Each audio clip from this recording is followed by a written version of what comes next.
heresy, I could use some Catholic philosophy. Well, call yourself a blessed girl, because new episodes debut Wednesdays at 8 Central, and there's over 475 podcasts available on the Crusade Channel, our app, and always on crusadechannel.com. Live talk and educational radio. The way it should be.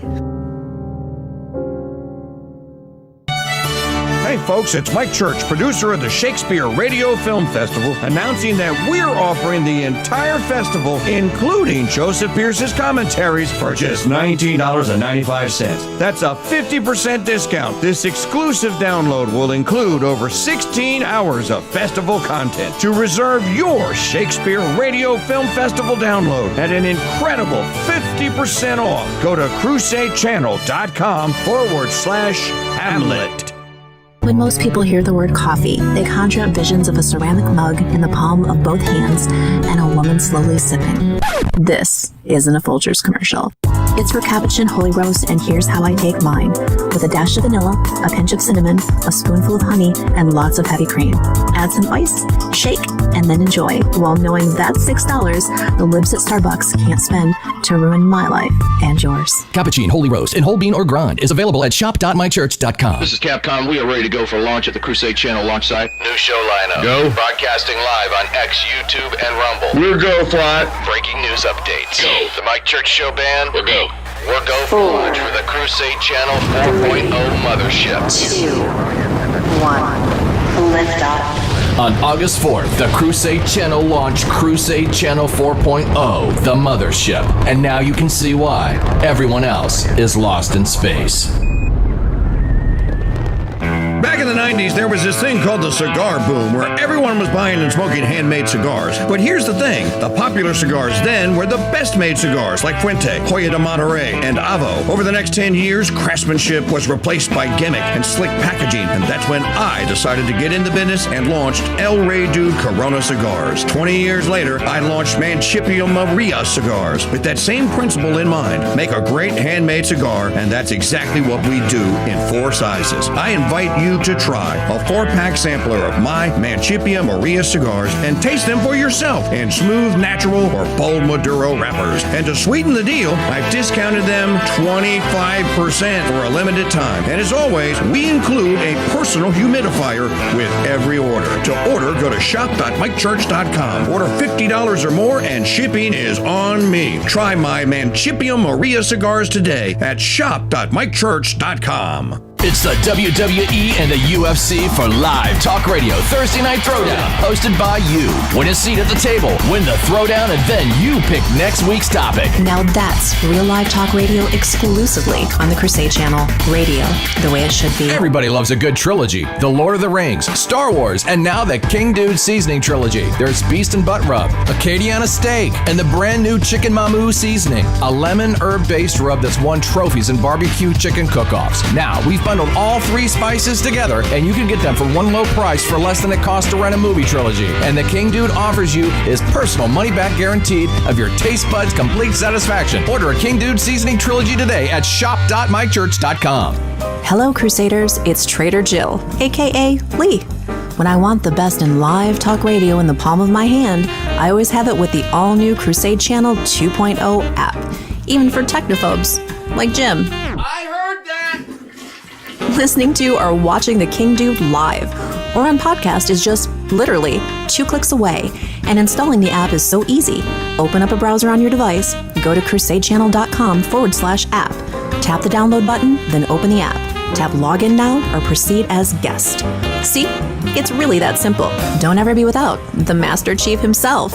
Again, no matter where you are, install the Crusade Channel app today. The all-new Crusade Channel 2.0 app is the best way to listen to the Crusade Channel ever. And installation is so easy. Open up a browser on your device, go to crusadechannel.com/app, tap the download button, then open the app. It is literally that easy. Install the Crusade Channel 2.0 app today at crusadechannel.com/app.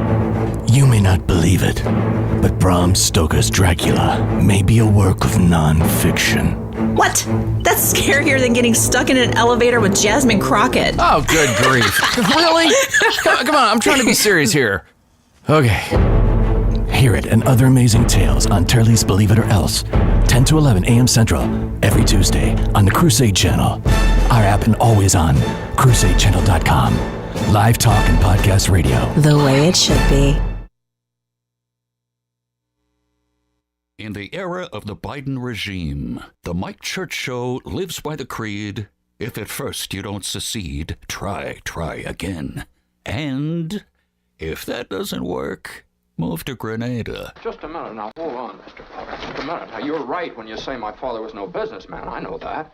Why he ever started this cheap penny-ante building alone, I'll never know. But neither you nor anybody else can say anything against his character because his whole life was... Why, in the 25 years since he and Uncle Billy started this thing, he never once thought of himself. Isn't that right, Uncle Billy? He didn't save enough money to send Harry to school, let alone me. But he did help a few people get out of your slums, Mr. Potter. And what's wrong with that? Probably... Here, you're all businessmen here. Doesn't it make them better citizens? Doesn't it make them better customers?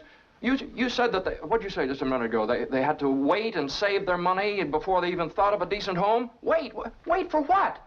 Until their children grow up and leave them? Until they're so old and broken down that do you know how long it takes a working man to save $5,000? Just remember this, Mr. Potter, that this rabble you're talking about, they do most of the working and paying and living and dying in this community.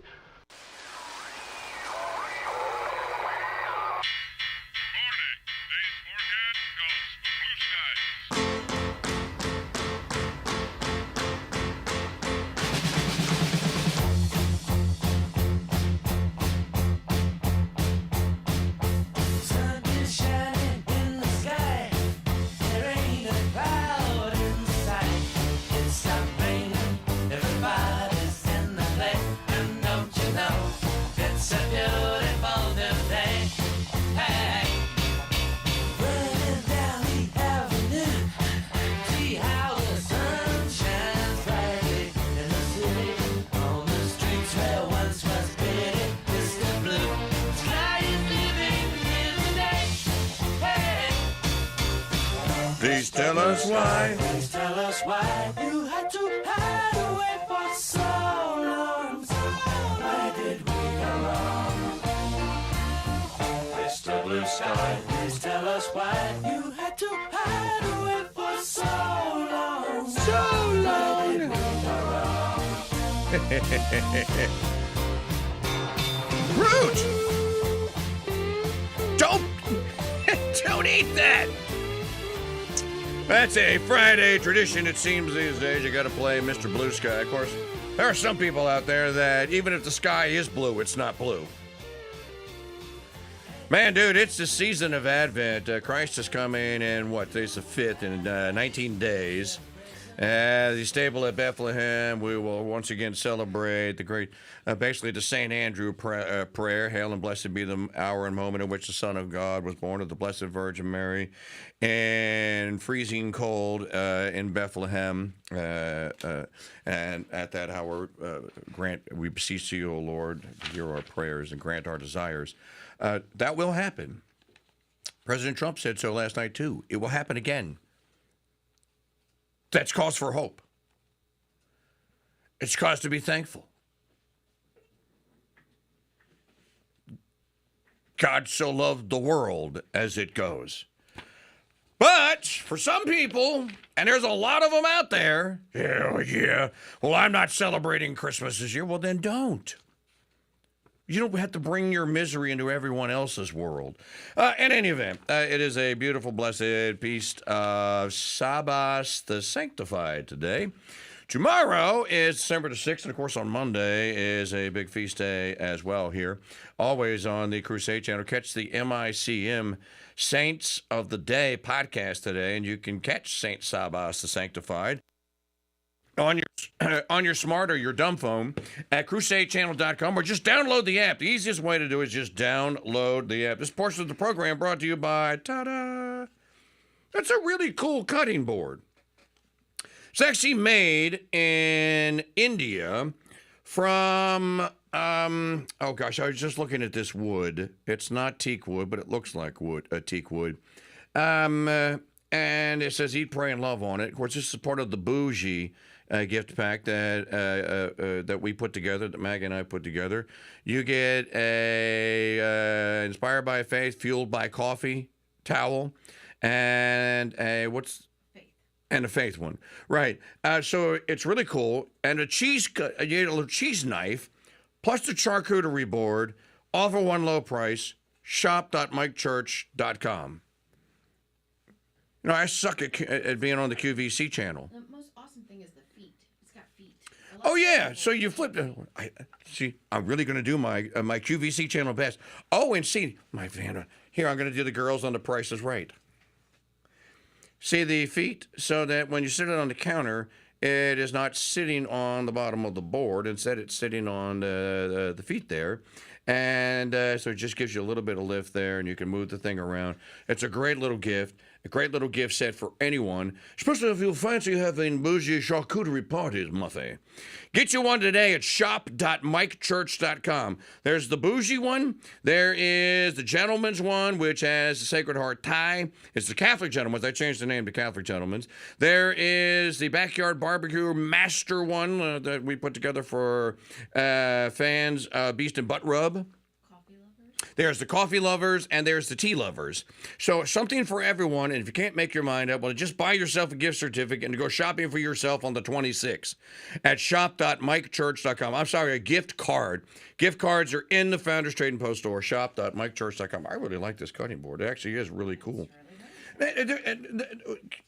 I put the name of the wood. What the wood? It's on the description on the item here. I just can't remember it because it was such a busy day yesterday. But it is a rare wood, and it's being valued now because it has like the qualities of teak, which is, I know it during the Obama regime, teak was basically illegal, but you can get it now. Does it say what the wood is? It's on the description of the. I want to say what the heck? I should know this. Live radio. All right. I'll get you the name of the wood in a minute. I can go to the page and I can. As soon as it loads, I'll give it to you. It's like the YouTube channel from earlier. We were brought. Mango wood. It's mango wood. Why couldn't I remember? You know why? Because I've never heard of mango wood before. Apparently, mango wood has some qualities to it that make it stand out, and people are using it for a little, not for furniture so much, but for pieces like that, the bougie cutting board. Okay. Like earlier today, we were broadcasting to YouTube. YouTube was telling us, yeah, I don't like that stream. And it refused to, what they call, ingest it. And that's why the video wasn't playing last hour. Okay. I know that it's a time for despair. But in a sea of despair, by President Trump lighting the tree last night. We had a Catholic president. I think the last time there was any organized or even a head fake towards organized religion in the White House was probably when Kennedy was president. Because like Melania, Jackie O was, I think she was a cradle Catholic. And I shouldn't even call her Jackie O because that was her after name. Jacqueline Kennedy was a cradle Catholic, and there are just thousands, or well, okay, I shouldn't say thousands, hundreds of Getty image photographs of John F. Kennedy and Jackie Kennedy and little John and little, I think it's Caroline, whoever the sister was, going to St. Mary's in Washington, D.C. That's where if they were in Mordor, that's where they went to Mass. And, of course, you know, they had the president motorcade or whatever, and they drive them there. But the photographers, the press was fascinated by all this. And, of course, you know, Kennedy would be, and he'd always stop and smile for the cameras. And he would be photographed on any holy day of obligation. JFK went to Mass every Sunday. If he wasn't in a bunker somewhere or doing whatever his presidents do, he went to Mass. You know, they had the Christmas tree. They decorated the whole thing. So probably since the Kennedys, you haven't had anything that remotely resembles this. During this holy season, Christians everywhere rejoice at the miracle in Bethlehem more than 2,000 years ago when the Son of God, our Lord and Savior Jesus Christ, came down from heaven to be with us. You're right. Full of grace and truth, he brought the gift of God's love into the world, and the promise of salvation for every person and every nation. And we just settled another war today. You saw that with Rwanda and the Congo. It's been going on for 34 years. Millions of people killed. Could be 20 million. They don't know what the number is, and we just settled it today. That was a big one. We're very happy to announce it on this important day. Tonight, this beautiful evergreen tree glows bright on the dark and cold winter night and reminds us of the words of Gospel of John, "In him was life, and that life was the light of all mankind." Beautiful words. With the birth of Jesus, human history turned from night to day. His word and his example call us to love one another, to serve one another, and to honor the sacred truth that every child is specially made in the image of God. Yeah, but he failed on inflation. You suck at inflation. We don't want any of this highfalutin stuff about Gospels of St. John and Christmas trees and the glorious miracle. Play the next one, Maggie, and he talks a little bit more about the miracle of Christmas here. We prepare to celebrate the miracle of Christmas. We You thank killed God MAGA, for you his many bastard! blessings, and together we rejoice at the true source of greatness, happiness, and strength. The good news is that glorious nights 2,000 years ago, think of it, 2,000 years ago, it was indeed a glorious night. So I want to thank everybody here. I want to pay my deepest respect and love to all of our great citizens, like 350 million people. We love them all.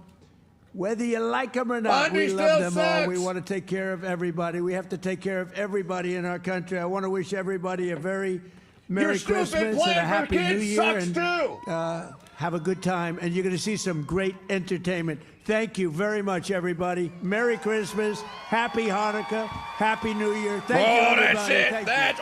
That's it. Here come the Khazarians. Maggie, go barricade the door. Here they come. He said, Happy Hanukkah. No.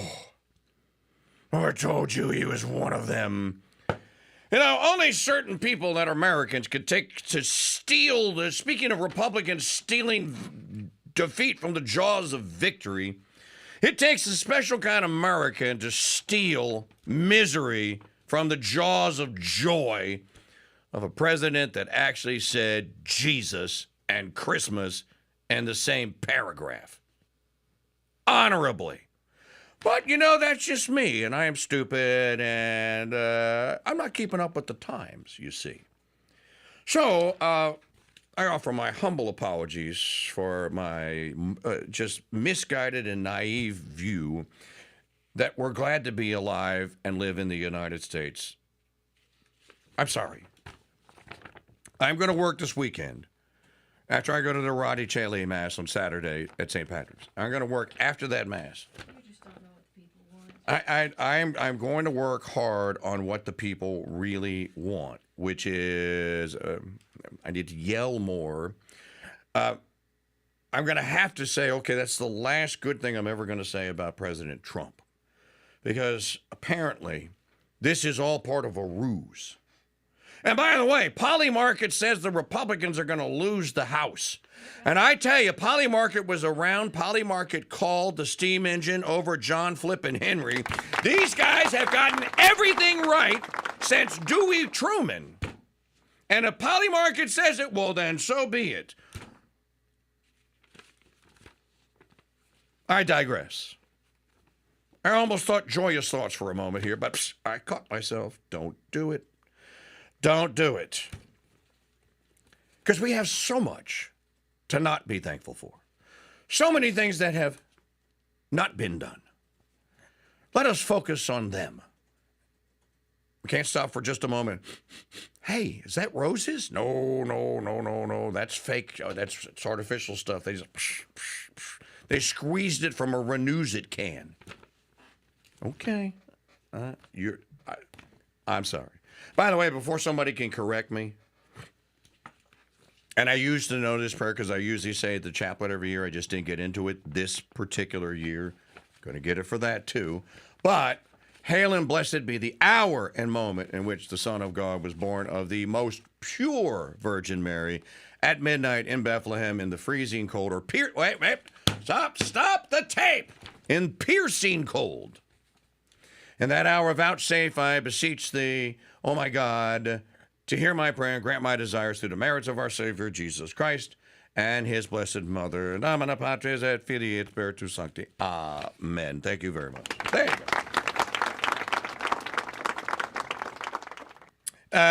What else is happening out here today? I really am surprised at the effort that Trump's put into the White House and the Christmas. I think that imaging actually matters.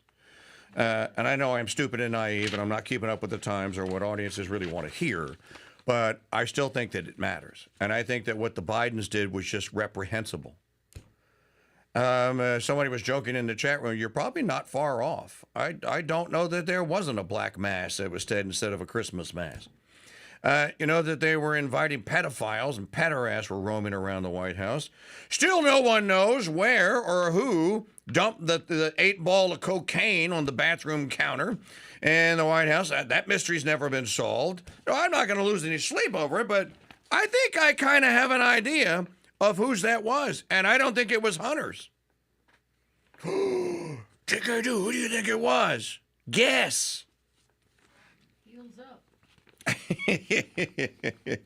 You know, when you do that, Maggie, you got to yell it like a peanut gallery person. You got to go, heels up! Heels up! Yes, thank you. Now,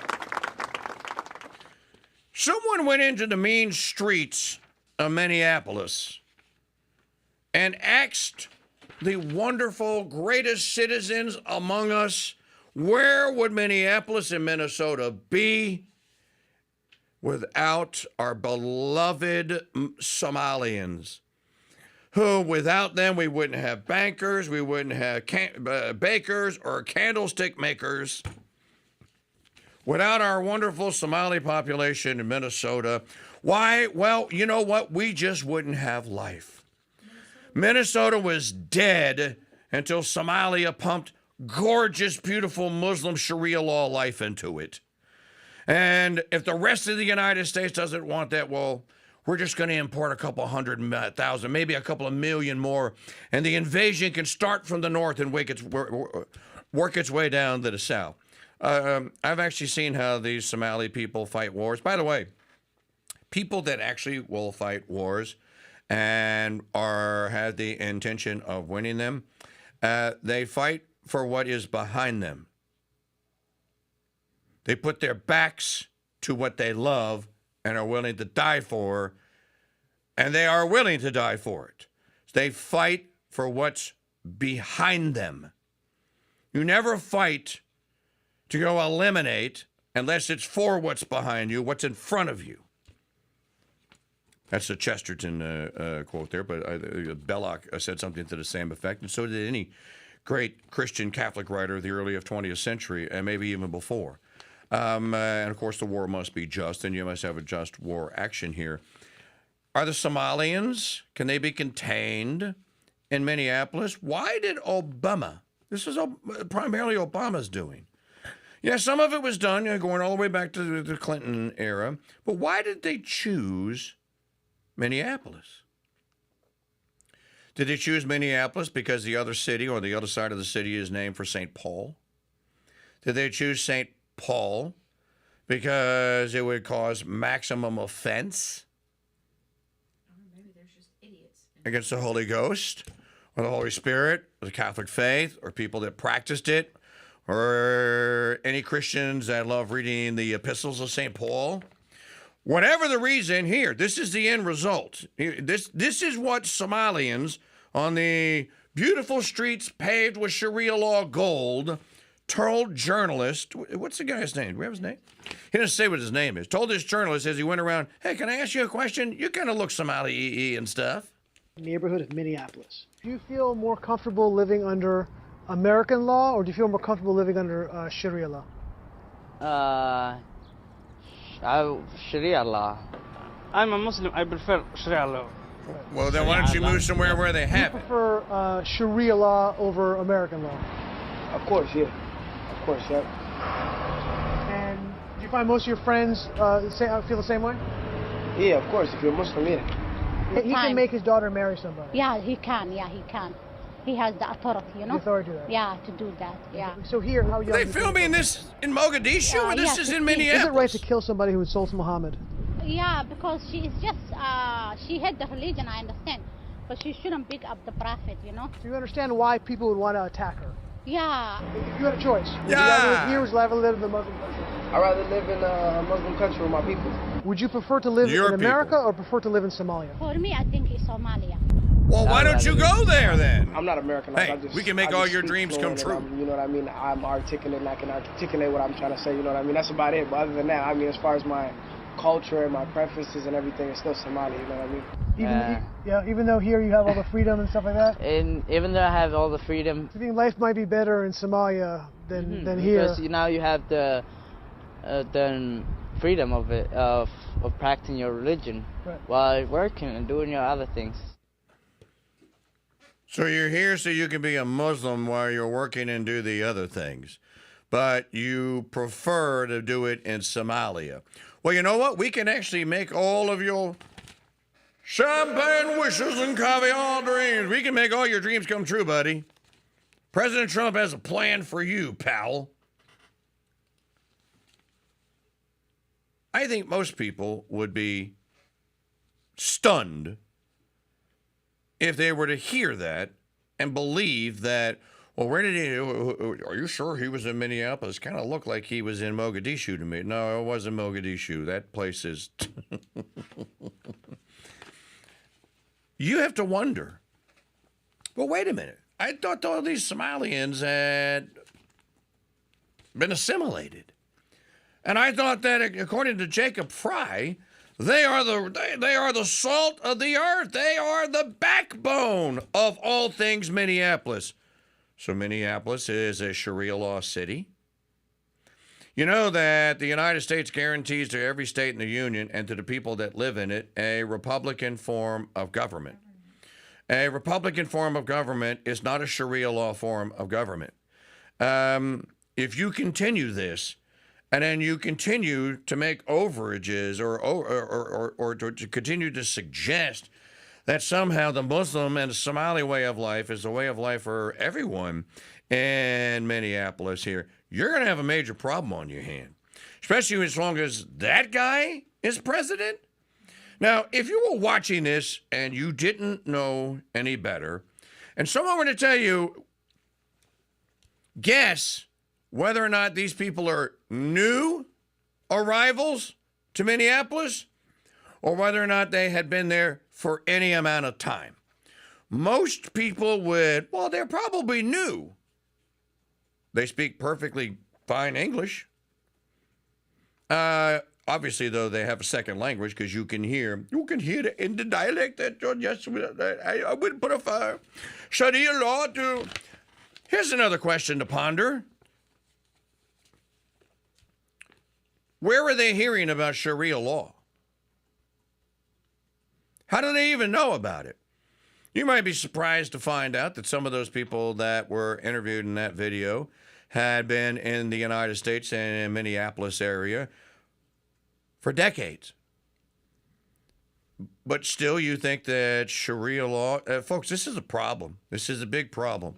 Look, if Sharia law was so great and it worked, well, then maybe it would work in Somalia. There was an effort in the country of Nigeria to force the Nigerian government to choose. That at the end of the day, this is what's going on here, which is why the Nigerian government refuses to say that it's going to spend blood and treasure to protect those Christians who are being abducted and then killed or slaughtered by marauding Sharia law Muslim madmen. You see, ladies and gentlemen, this is a window into what it was like living in Christendom and why the church and why every monarch, every Catholic monarch in all of Christendom did not allow Muslims. Joe Walsh. I'm making records, my fans, they can't wait. Now we just talk about making hit records. Well, parody versions of hit records. Join the KingDude and Jim Mosier as they pick apart the greatest parody songs of all time and the hits they were based on. It's Album Autopsy, exclusively on the Crusade Channel. Live talk and podcast radio the way it should be, and doesn't disappoint your mother. Thousands of years ago, if you owned a book, you had to haul it home in a wagon, and you'd need your two oldest sons to carry it into the house. Then you'd need one family member who could read. The story of Beowulf. Another to hold the candle. Hold it steady. And another to turn the pages. Not that close, you'll catch it on fire. The good news for you is that was then and this is now. And now you have the Founders Trading Post store, where ordering, delivering, and reading your favorite books is literally a snap. Here's what's new this month. Bear Wozniak's 12 Rules for Manliness. Where have all the cowboys gone? This title and many other new releases are available alongside classics and favorites 24/7 at shopmikechurch.com. You can also shop using your app. Download and shop today at shopmikechurch.com/app.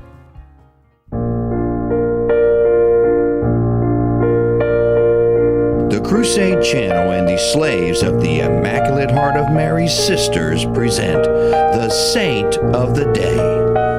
Hello, Crusaders. This is Sister Maria Filomena with your Saint of the Day. Saint Sabas died in the year 532. He was an abbot, a most saintly monk who came from Cappadocia in Asia Minor and lived in the desert land between Jerusalem and the Dead Sea. He finally took charge of all the monasteries in that territory. He was a great fighter to protect the humanity of Jesus Christ from the Monophysite heresy, which denied the human nature of Jesus, thus putting an end to the Sacred Heart of Jesus and to his most precious blood. One of the monasteries built by Saint Sabas, not too far from the Garden of Olives, where our Lord sweated blood on the night of his Passion, still remains. It is the second oldest monastery in the history of the Church. The oldest is that of St. Catherine of Alexandria on Mount Sinai. St. Sabas was 93 years old when he died. His relics are now in the Church of St. Mark in Venice, and one of the ancient basilicas in Rome is that of San Saba, which is currently in the hands of the Jesuits. But it has an ancient history dating back to a monastery founded by monks from the monastery of St. Sabas in Palestine who fled their home country when the Muslims invaded. And they came to Rome for a council in 645 and there founded a monastery which has a very rich history and was given eventually to the Benedictines and then the Cistercians and then finally to the Jesuits. St. Sabas, pray for us. Thank you for joining us for this brief summary of the life of today's saint. Tomorrow's saint is St. Nicholas of Bari. To access all of our Saint of the Day recordings, head to crusadechannel.com/saints. You can learn more about our sisters and the building of our convent by visiting stphilomenaconvent.org. I'm Sister Maria Filomena, and until next time, God bless and Mary keep you.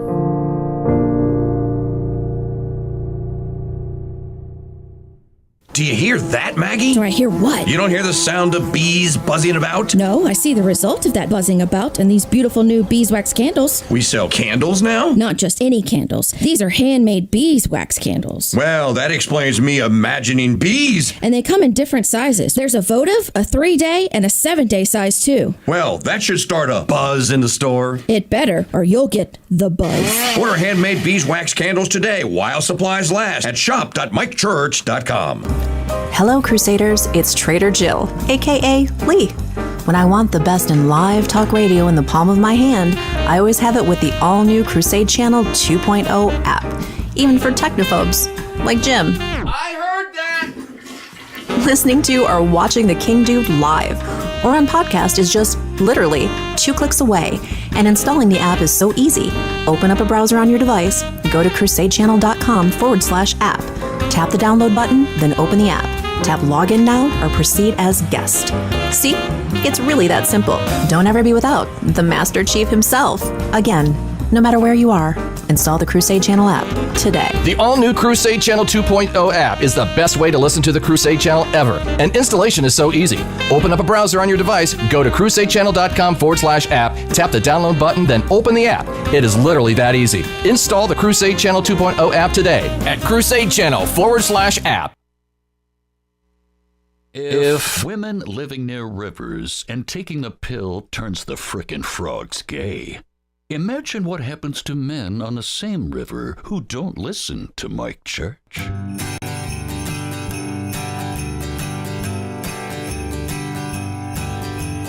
Gather around the holiday tree, have a happy holiday. Everyone's singing and everyone's laughing for what they just can't say. A holiday for Abu and a holiday for Sue. A holiday for the Mexican, the Gentile, and the Jew. Gather around the holiday tree, have a happy holiday. Everyone's singing and everyone's laughing for what they just can't say. A holiday for Abu and a holiday for Sue. A holiday for the Mexican, the Gentile, and the Jew. Gather around the holiday tree, have a happy holiday. Everyone's singing and everyone's laughing for what they cannot say.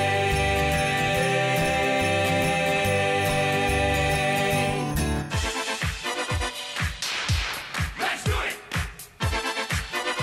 You gotta beat the clock, you gotta beat the clock.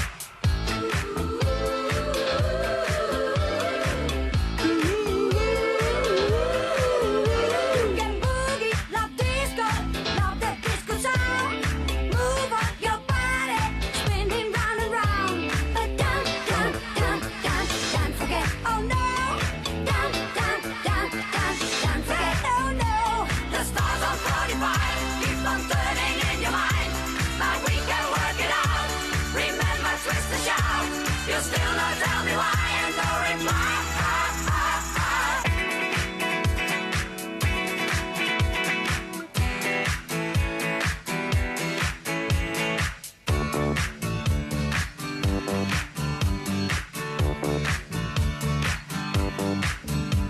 Sugar, honey, honey, you are my candy girl. Gather around the holiday tree from the 2014 anthology. Mike Church Show Band, that's the band. That's the only piece in an entire 64-track collection that I actually did not compose. That's all on Mosier, so if you hate it, you take it up with Jim Mosier. The holiday. I remember when they sent that song to me, and I'm like, well, you made a Christmas song? He goes, yeah, just listen to it. And I listened to it, and I went, okay, that's funny. There's another one that they did that I only remember the title of it. And I looked, and I don't have the file, but I couldn't play it anyway. So there you go. This portion of the program brought to you by our friends at mypillow.com/KingDude. It's been a rough year for them at MyPillow, but they have survived and hope to thrive in 2026. But before then, to thank you for all of your purchases this year, they've got some fantastic Christmas sales. I'm going to have to order some stuff myself. Get the children's Bible Story Pillow 5-pack for $29.98. My Slippers with a free bottle of leather protectant spray for $39.98. That's $10 off.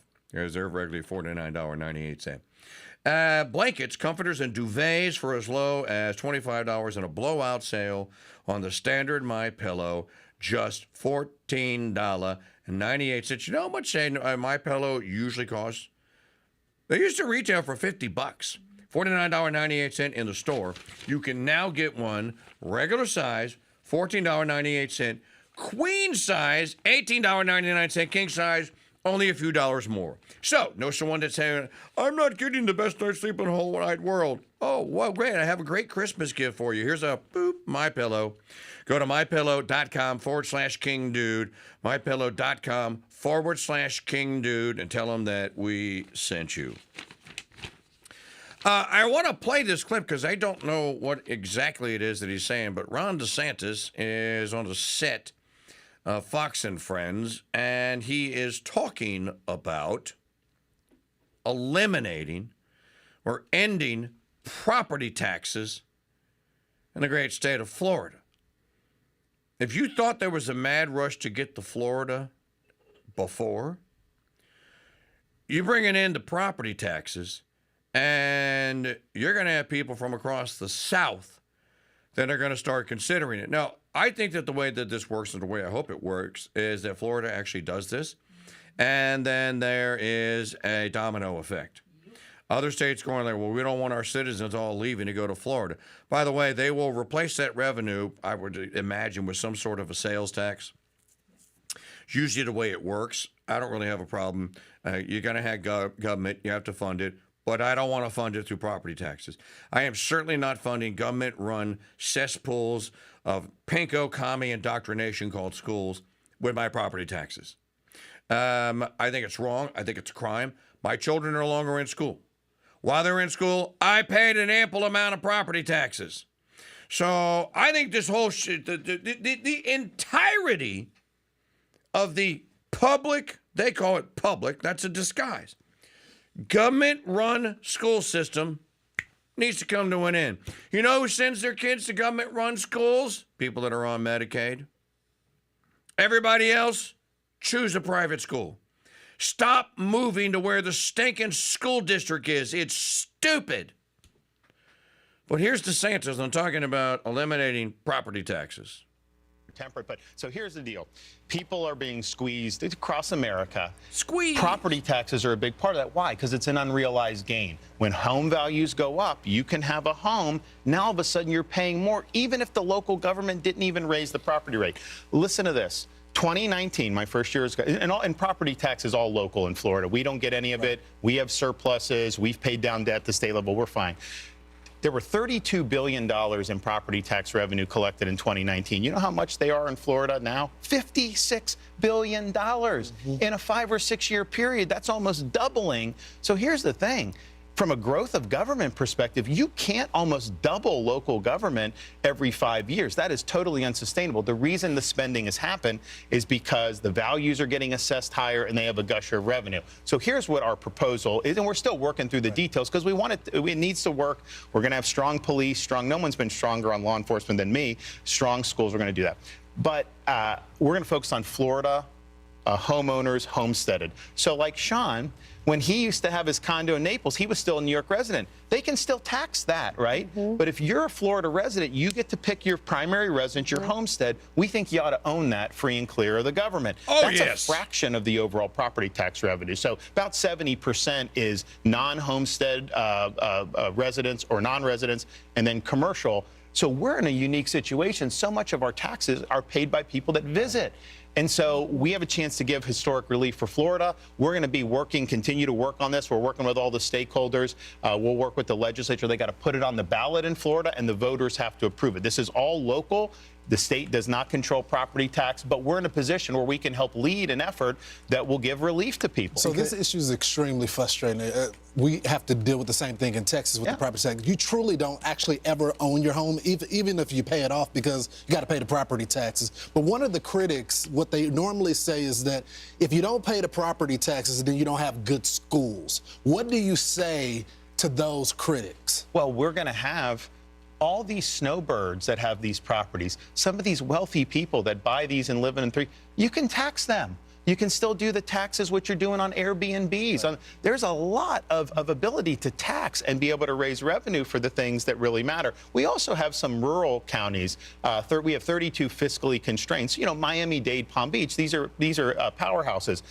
I'm putting in my budget the revenue to totally backfill every one of those rural counties. Wow. So they're not going to miss a single thing. I've got a big surplus. Why would I not do that to be able to help them? But you are picking favorites. Sean lives there. I have a house there as a secondary house, so I'm still paying taxes. Yeah. So clearly you like Sean better than me. Cry me a river, kill me. Yeah, I know. Well, here's the thing. You know, if we were starting a society from scratch, I don't think taxing property makes sense. I think you would rather have consumption. No one would go along with it either. You get killed. So I've got to figure out, because I don't think we could eliminate them for everybody and then deal with the schools. I do think you can do the homestead Floridians, the Florida residents, and be able to get it. So, and here's the thing, young families. So like if you're young, you have young kids, you buy your first house, that value is a lot higher than what it would have been 10 years ago. And that's true anywhere in the country, but particularly in Florida. Well, your tax basis is a lot higher. And so the person that's your next door neighbor that's had a home for 30 years, they're paying way less in property tax because they have the homestead protection. Could you guarantee that the next governor wouldn't bring back the property taxes? Because when Sean was looking for houses in Florida, he'd say, I love this house, I could afford it, but I can't afford to pay these property taxes in addition to that. So if this goes to the voters and they approve it, that will be part of Florida's constitution. So you'll have constitutional protection for your homesteaded resident. And it cannot be undone by a politician. The only way it could be changed is you have to go to the ballot and have the people amend the Constitution. People will be able to get again. a better house. It's amazing. And just think about this, because there is frustration. Some say, well, you know, some guy will come in, he'll buy 12 houses and he'll do Airbnbs or whatever. Well, guess what? Those are taxed. Got it. You as a homeowner, a family, you're not taxed. Isn't that a good incentive for home ownership? It's cutting edge, it's new, it's different, and again, that's your reputation of leaning forward, trying to make things happen. Let's talk about what you think a warning sign is for your party. And that is what happened in Tennessee's 7th District. You said it was a 9-point win, but there are warning signs with the off-year election and with that election. What are the... Shut up. Not interested.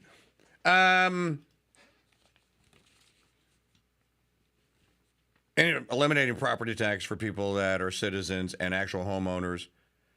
Bulletproof, not stupid idea. Good idea. No one would found a government in any state based on property taxes if anything had to be voted on. Because the people that own the property would say, like, dude, you do that and you're going to be lynched by noon tomorrow. So I agree with what DeSantis said about that. If you started a government over, would you opt for property taxes? If you're going to have a government, though, you're going to have to fund it some kind of way. Whether you fund it through sales taxes, whether you fund it through tariffs, duties, and imposts, I think that that's a preferable way to go.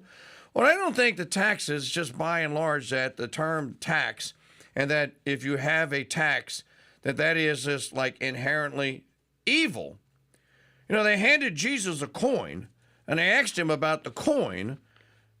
He had the chance to condemn the tax. He didn't condemn the tax. He also didn't condemn the soldier. He went to the centurion's house and healed the child. I don't think that if you're going to have, again, this is a big if you have a kingdom and you have barons and lords and what have you, they didn't call it a tax, but they like if you were in, read my boy's book, Missing Monarchy. Read the book Missing Monarchy, because he explains this. If you had a feudal system here, well, they had people that the sheriff of Nottingham was going around collecting taxes. That's not exactly correct. It was basically a system whereby the king had lords under him, the lords had barons under them, and maybe there was another level under that. And they would basically say, okay, well, you have this stretch, it's a square. It's 1,000, we measured it out, it's 1,000 square acres, it's yours. And the baron said, well, I got 10 serf families living on it. And the baron may go to each serf family and go like, in exchange for you owning this property or being on this property, I'm going to be the owner, but I'm not going to take it away from you. It's yours. I can't take it away from you. I'm going to ask you, since you're really good at chicken farming, give me 10% of your chickens every year, and we're good to go. The king's going to go like, oh, I heard you got 10% of Whistle Fritz's chickens. I want 10% of the chickens that you got.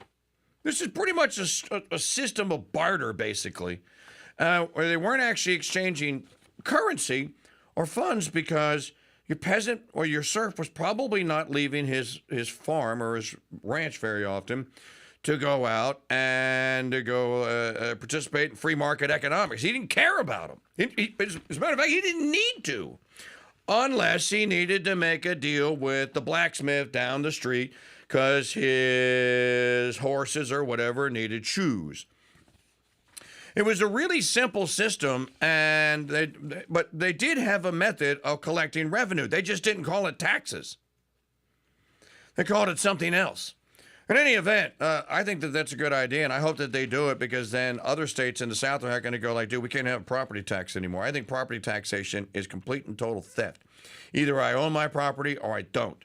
Like in Texas, they will tell you, if you don't pay your state property taxes, we will put a lien on your property. Okay, so then I don't actually own it. You own it. I'm just living on it, and I have to pay you basically a grift for the privilege of me maintaining and upkeeping the property here. It's a stupid system. It's a... If you don't have private property, then the sixth, or there's the seventh commandment, thou shalt not steal, doesn't matter. What was somebody going to steal at the time of Moses? Well, check out it, they were going to steal shekels. Where in the hell was an Israelite that was fleeing the Pharaoh? Where was he going to get a shekel from? What was he going to open up Monty's bagel store out there?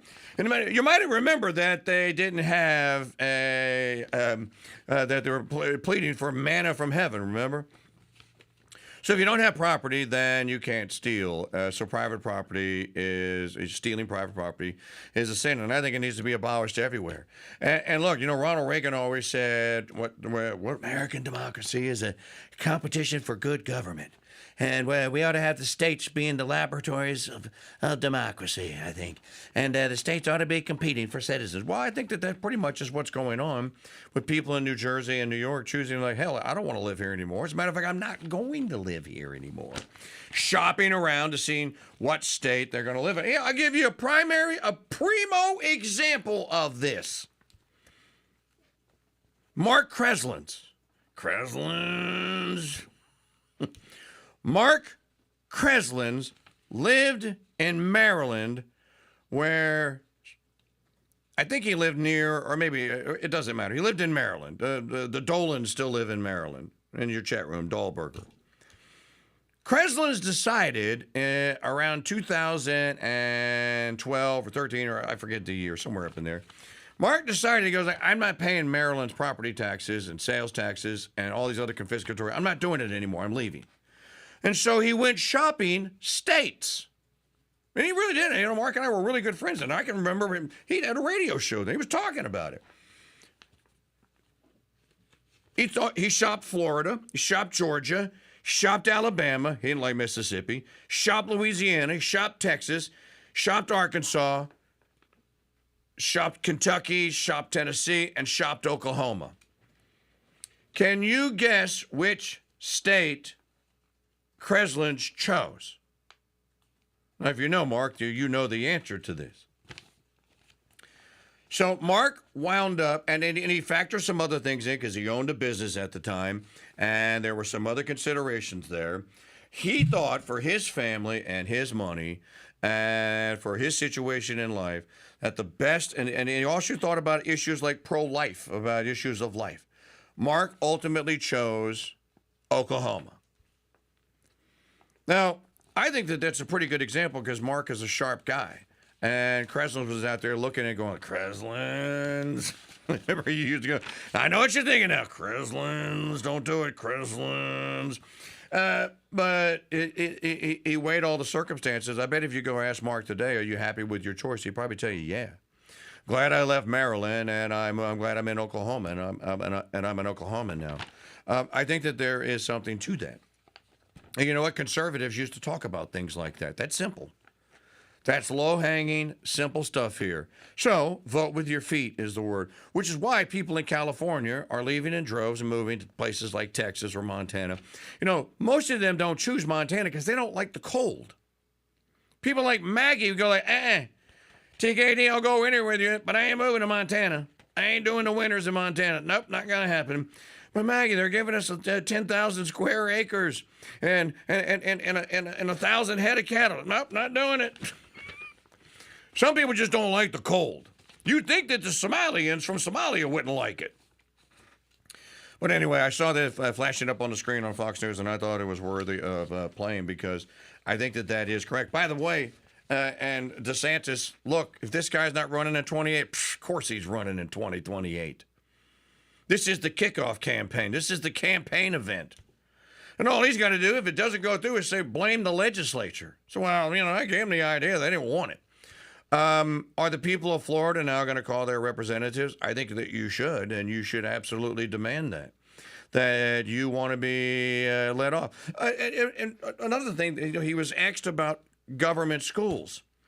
Conservatives should be asking questions about how to bring about more private schools, not how we fund government schools. Government sucks at everything it does.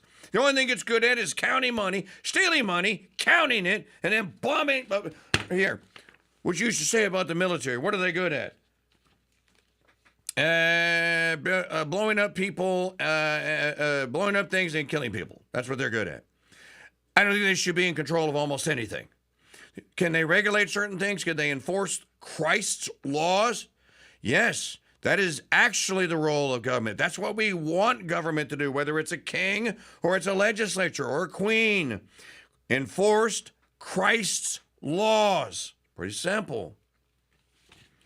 So I think that conservatives should stop with this jawboning on about how we're going to fund our precious government schools and start talking about how the hell we're going to get rid of them. Get rid of them, get rid of them, get rid of them.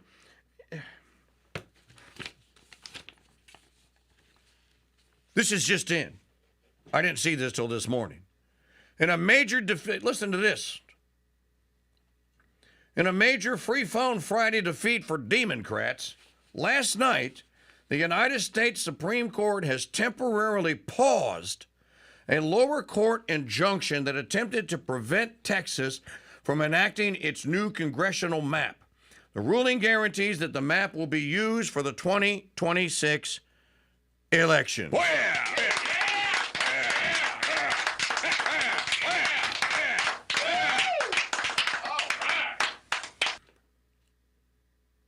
Jasmine Crockett, it is in trouble. This means now that our friend Dwayne Stovall, Texas 9's district now, that Dwayne, because he's running basically for at least part of Crockett district, that Dwayne can now actually, they already filed a run, but that running in Texas 9 is basically a new district that he's just carved out that goes right through where he lives in Cleveland, in Cleveland. So congrats to Dwayne and the state of Texas.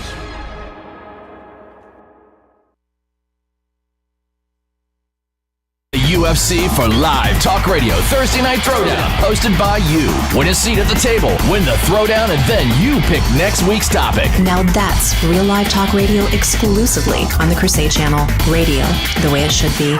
Okay, please enter the 9-digit two-step authorization code we just emailed you. Jeez. What do you mean, prove I'm human?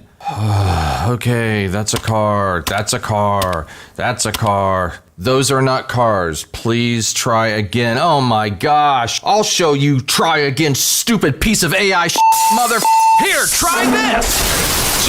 Jim, what are you doing? Good grief, man. This isn't Office Space the movie. What are you trying to do? I just wanted to send the KingDude a donation through the stupid computer. Like Trump, the KingDude makes everything better, including donating, which you can now do by mail. Mail?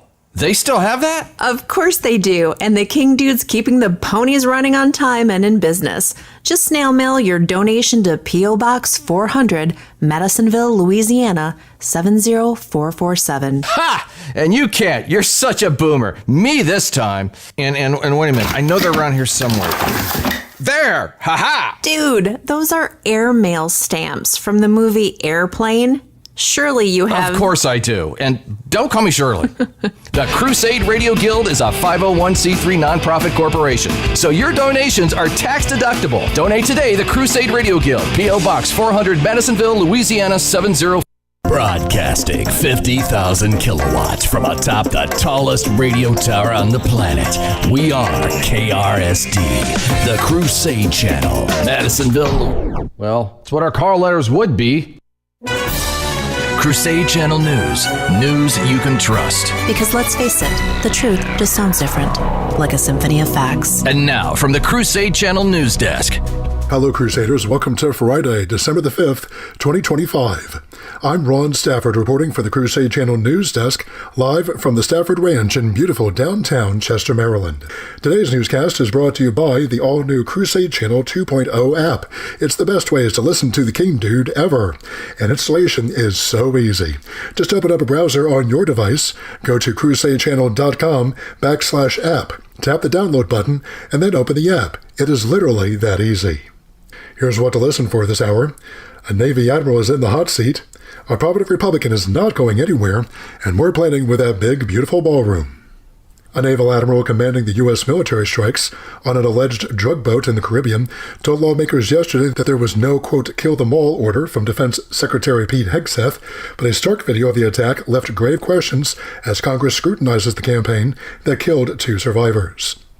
Admiral Frank Mitch Bradley appeared for a series of closed-door classified briefings at the Capitol building as lawmakers conducted an investigation after a report that he ordered the follow-on attack that killed the survivors to comply with the Secretary's demands. Legal experts have said such a strike could be a violation of the laws of military warfare. After flirting with the idea of leaving California to run for Congress in Texas, Republican Representative Darrell Issa said yesterday that he's staying put. Quote, "I can hold this seat. I'm not quitting on California, and neither should anyone else." He represents a district anchored in San Diego County, and he said this in a recent statement.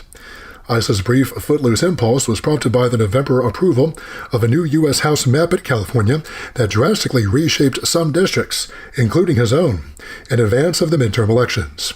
Spearheaded by Democratic Governor Gavin Newsom, the rejiggered districts are intended to tip as many as 5 GOP seats to the Democrats next year to offset President Donald Trump's moves in Texas to gain 5 Republican seats. In other news, the White House is expected to submit plans for President Donald Trump's new ballroom to a federal planning commission later this month, about 3 months after construction began. If built as proposed by Trump, the 90,000-square-foot ballroom announced over the summer and expected to be ready before Trump's term ends in 2029 would dwarf the White House itself at nearly double the size, and the president has said it will accommodate 999 people. Our quote of the day comes from St. Andre Bessette. "It is with the smallest brushes that the artist paints the most exquisitely beautiful pictures." And our saint of the day is Sabas the Sanctified. You can learn all about him in today's Saint of the Day podcast at crusadechannel.com. You're listening to Crusade Channel News. When most people hear the word coffee, they conjure up visions of a ceramic mug in the palm of both hands and a woman slowly sipping. This isn't a Folgers commercial. It's for Capuchin Holy Roast, and here's how I take mine. With a dash of vanilla, a pinch of cinnamon, a spoonful of honey, and lots of heavy cream. Add some ice, shake, and then enjoy, while knowing that's $6 the libs at Starbucks can't spend to ruin my life and yours. Cappuccino Holy Roast in whole bean or grind is available at shop.mychurch.com. In other news, a group of 15 Democratic senators proposed legislation yesterday to require airlines to provide cash compensations if carriers cause significant delays. The senators, led by Mark Kelly, Ed Markey, and Richard Blumenthal, are proposing to mandate compensation in line with European Union and Canadian requirements, including mandating at least $300 for a delay of more than 3 hours and at least $600 for a delay of 6 hours or more. The proposal comes after the administration of President Donald Trump on November the 14th withdrew a plan by his predecessor to require airlines to pay passengers cash compensation when U.S. flight disruptions are caused by carriers. The transformative effects of artificial intelligence dominated discussions at a recent Reuters Next conference in New York. Artificial intelligence represents the biggest technological upheaval to the world economy since the rise of the Internet a quarter of a century ago. It has brought trillions of dollars of investment and dizzying stock market gains, but also a shortage of memory chips, regulatory scrutiny, and rising anxiety about job displacement. Finally, the first full-length book by Pope Leo XIV to come out in the U.S. will be published next year. Harper One announced earlier this week that it had acquired world rights to, quote, "Peace be with you, my words to the church and to the world," scheduled for release next year on February the 26th. Peace be with you includes sermons and addresses he has given since his election in May. Harper One, an imprint of HarperCollins Publishers, is calling the book, quote, "A vision for peace, unity, and reconciliation in a fractured world." The title refers to Leo's first public remarks as Pope when he first appeared back in May on the central balcony of St. Peter's Basilica. I'm Ron Stafford for the Crusade Channel, seeking news and finding truth. This is a pixel. I'm Groot. If you put a couple of million of these guys together, you can make a sentence on an LED screen. Put a couple of billion of them together, and you can make a whole page. Put 360 billion, and you've got Joseph Pierce's A History of True England. But it doesn't smell like a history of true England, and it burns teeny little holes in your cornea. So, is the pixel really your friend? I'm Groot. No, Groot, but the Founders Trading Post is your friend. And we have actual books with actual smelly pages. Plus, our little bookstore has everything you'd expect. I'm Groot. Yep, we got Sacred Heart flags, Groot, but no to the One Tree Hill sappy guitar music. Pick up a copy of Joseph Pierce's True History of England, plus a dozen other Joseph Pierce titles at shop.mychurch.com. It's the WWE and the UFC for live talk radio Thursday Night Throwdown, hosted by you. Win a seat at the table, win the throwdown, and then you pick next week's topic. Now that's real live talk radio exclusively on the Crusade Channel. Radio, the way it should be. The crops is this Brondo stuff. The Brondo's got what plants crave. It's got electrolytes. So wait a minute. What you're saying is that you want us to put water on the crops? Yes. Water. Like out the toilet? Well, I mean, it doesn't have to be out of the toilet, but yeah, that's the idea. But Brondo's got what plants crave. It's got electrolytes. Okay, look, the plants aren't growing, so I'm pretty sure that the Brondo's not working. Now, I'm no botanist, but I do know that if you put water on plants, they grow. Oh, well, I've never seen no plants grow out of no toilet. Hey, that's good. You sure you ain't the smartest guy in the world? Yeah. Okay, look, you want to solve this problem. I want to get my pardon, so why don't we just try it, okay? And not worry about what plants crave. Brondo's got what plants crave. Yeah, it's got electrolytes. What are electrolytes? Do you even know? It's what they use to make Brondo. Yeah, but why did they use them to make Brondo? Because Brondo's got electrolytes.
Kalikimaka is the thing to say on a bright Hawaiian Christmas day. That's the island greeting that we send to you from the land where palm trees sway. True story. Here we know that Christmas will be green and bright. The sun will shine by day and all the... Performing this show with 106% of my Advent anticipation of our Lord's arrival's excitement. In a sea of despondent, despairing, Angry, single, ugly cat ladies. Mike Church Show here is on year number 10. This is our second Free Phone Friday for the Crusade channel. Live talk radio the way it ought to be. Here on a Free Phone Friday, and you know what that means. Oh, and remember, Friday is Hawaiian Shirt Day. So, you know, if you want to, go ahead and wear a Hawaiian shirt and jeans.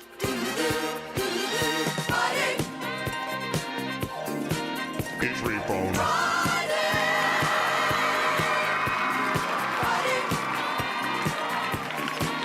It's Free Phone.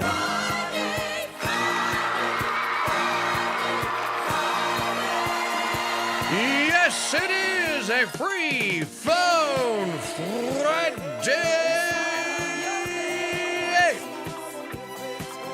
The day you are charged for telling us what it is we shall talk about here on the program. Telephone number to take me up on this kind, benevolent, beneficent offer. Use of these radio airwaves. 844-527-8723, 8445-CRUSADE. Email address, KingDude@MikeChurch.com. You know, it doesn't matter what address I give out. No one ever uses it anyway, so I can give out Tennessee Turtle at CrusadeChannel.com. I'm not going to get a text message. I tried to do this email, Tennessee Turtle, and it didn't go through. So, KingDude@MikeChurch.com. This portion of the program brought to you by the Founders Trading Post store. So check this out.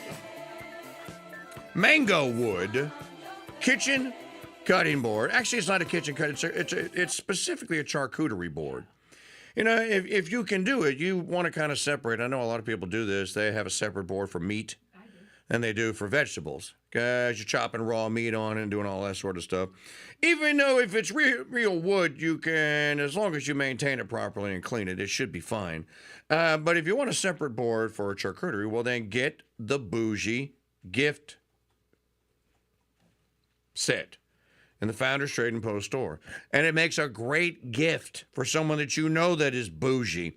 So you get the cutting board, you get the cheese knife, the cutting knife, you get the two towels that you can hang in the kitchen, or you just display them on the counter. The one says faith, the other says, what's the other one say? Something about fueled by coffee. A great gift set, one low price. We put it all together for you. You give it. You're a hero. Be a hero. Shop.mikechurch.com. Get your bougie gift set today. You know, we haven't had a decent sales Christmas since I don't know when. And it used to be, I went back and looked at the records. The single month, and this is using $2012, the single month record in the Founders Trading Post store was $23,447. That was in 2012. I think that we can meet that goal, but not if you people keep shopping at Toys R Us or wherever the hell else, or with Ben Shapiro's Christmas Hanukkah store, or wherever the hell else you're throwing your money. So there are 5 gift sets there for cool people. Barbecue guy, got you covered. Catholic gentleman dude, got you covered. Little girl or lady or young lady or old lady that loves tea, Catholic that loves and is a Catholic, got you covered. Coffee lover, got you covered. And you can buy all the stuff individually as well. So, plus all the thousands, literally hundreds upon hundreds of book titles, handmade rosaries, cigars, my Beast and Bud Rub, my spices in them. Shop with us. Would you give us a shot, please? Shop.mikechurch.com. I feel like if I don't plead, people think that we're joking. We're not joking. It's existential. So thank you very much. I think you'll get a great gift at a great price and make someone very happy. And if you can't decide, give a gift card. Founders Trading Post gift card.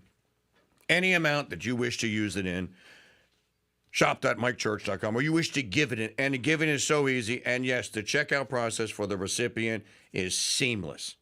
All they got to do is go to the store, put stuff in their card, put the gift card number into checkout, bammo, you gave a great gift card. So, shop.mikechurch.com. I asked Mike Parrott to call about his economics property value tweet that he put out under Restoring the Faith Media yesterday. That doesn't mean that he's going to. My parent batting average is less than Ted Williams's. My batting average with parrot and getting responses is somewhere around Bob Euchre's or Mel Ramirez's. So don't hold your breath, but I did ask him, and maybe he'll call. Oh, is he calling? He probably heard me say that. He just said, "Well, I'm gonna up your batting average, TKD. I'm gonna get you up closer to Ted Williams." He did hear me. All right, hold on 1 second. I could hear you. Oh, I could hear you. I thought you were talking. Well, wouldn't it be funny? Jeff Johnson's calling. Wouldn't it be funny if parrot called and I had to bump Johnson? Sorry, dude. Ah! See how that works, audience? We are professionals. Doing well. Dude, we are. Do not try this at home. It is. All right, Jeff Johnson, quickly. My brother, how are you? We had a great show again last night, as sure usual. Did. Thank you for and showing actually, up. I think that was one of our best. Oh, I was tinkering around with the podcast this morning. I edited a bunch of dead air and some of the videos. The volume was a little low, so I was actually tinkering around with the podcast. You're gonna like the way it sounds when I publish it later today. Sounds really good. I like you said, the content was awesome. I think we had some of the best ads. I mean, it was just so much fun. I don't know why you have such a hard time getting people on there. I guess it's like people calling in. You know, it's so scary to call you. I don't know how I do this every week. Dude, you used to host a radio show. Stop. It's not scary. Look, you're scaring the children, Jeff. Stop. Yeah, well, I was being a little bit sarcastic. So, anyway, I want to talk about one thing real quick, and I'll get out of your hair. Okay. Because you were talking about Mark, and he moved his family onto a homestead. And up in Maine, I know so many homesteaders. I believe that this is going to be a growing trend, and it should be, because we should become much more self-sufficient, growing our own foods and everything else. And almost every one of them, these homesteaders I know, are homeschooling now.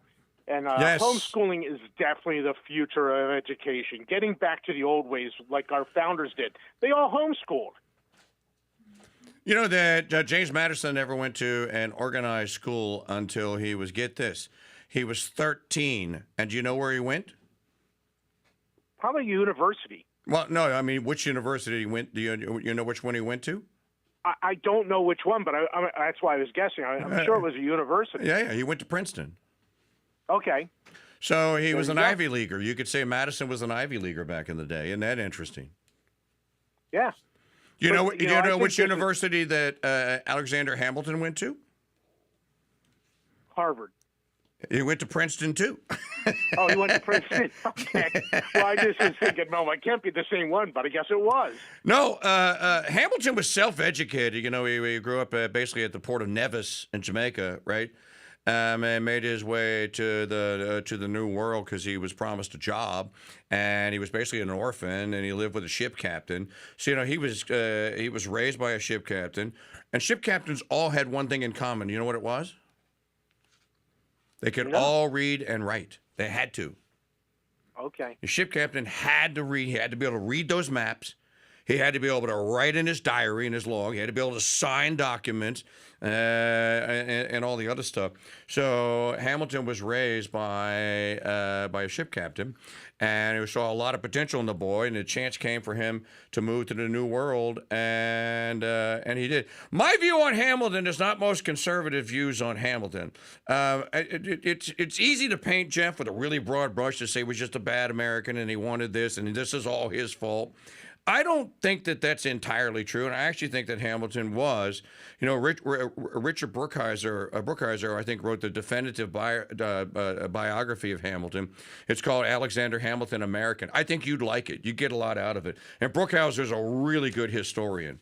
So, in any event, good to hear from you, buddy. We'll see you next Thursday, if not sooner. Okay. Have a great week. Yeah, you too. Thank you very much. That's Jeff Johnson, main man in the chat room if you're wondering. Okay, I want to read this. We keep calling them tweets because it almost sounds pornographic to call them X's. Tweet X's, how about that? In an increasingly efficient economy, the purchasing power of money should increase over time. This would mean lent money, when paid back, would be more valuable, thus eliminating the need for interest, usury. Usury is upon us because we have accepted inflation as normal. I think every Catholic should commit that to memory and should believe it because it's true. And the more Catholics, and hell, any Christian, hell, any atheist, to come around to the knowledge that you are part of a machine and they're using your wealth and your income, your wages or your income that you have earned and are yours. That's what the usurer does by definition. But you know what? Don't take that from me because we got a guy that's smarter than me on this. I'm going to call him out. Here he is. We don't have a parrot placard? I do. Okay, all right. ATEM's messing up. Oh, Mike Parrott, how are you? Hey, good morning, King Dude. How's it going? Well, look, my batting average is now between Bob Euchers and Ted Williams, thanks to you. So thank you. Somebody said, do you have a bat symbol? You shine a parrot signal. You shine on the sky to call him. And I went, I've been duly summoned. I went, yeah, it's called a phone. Duty, sir. Good morning to you. You got a lot of activity on this, and I'm glad to see it. And some people are asking really, I think, valid questions. Like, okay, some guy asked a question about banks, and you responded that, well, the system doesn't work. The current system doesn't work without the banker. Can you explain that?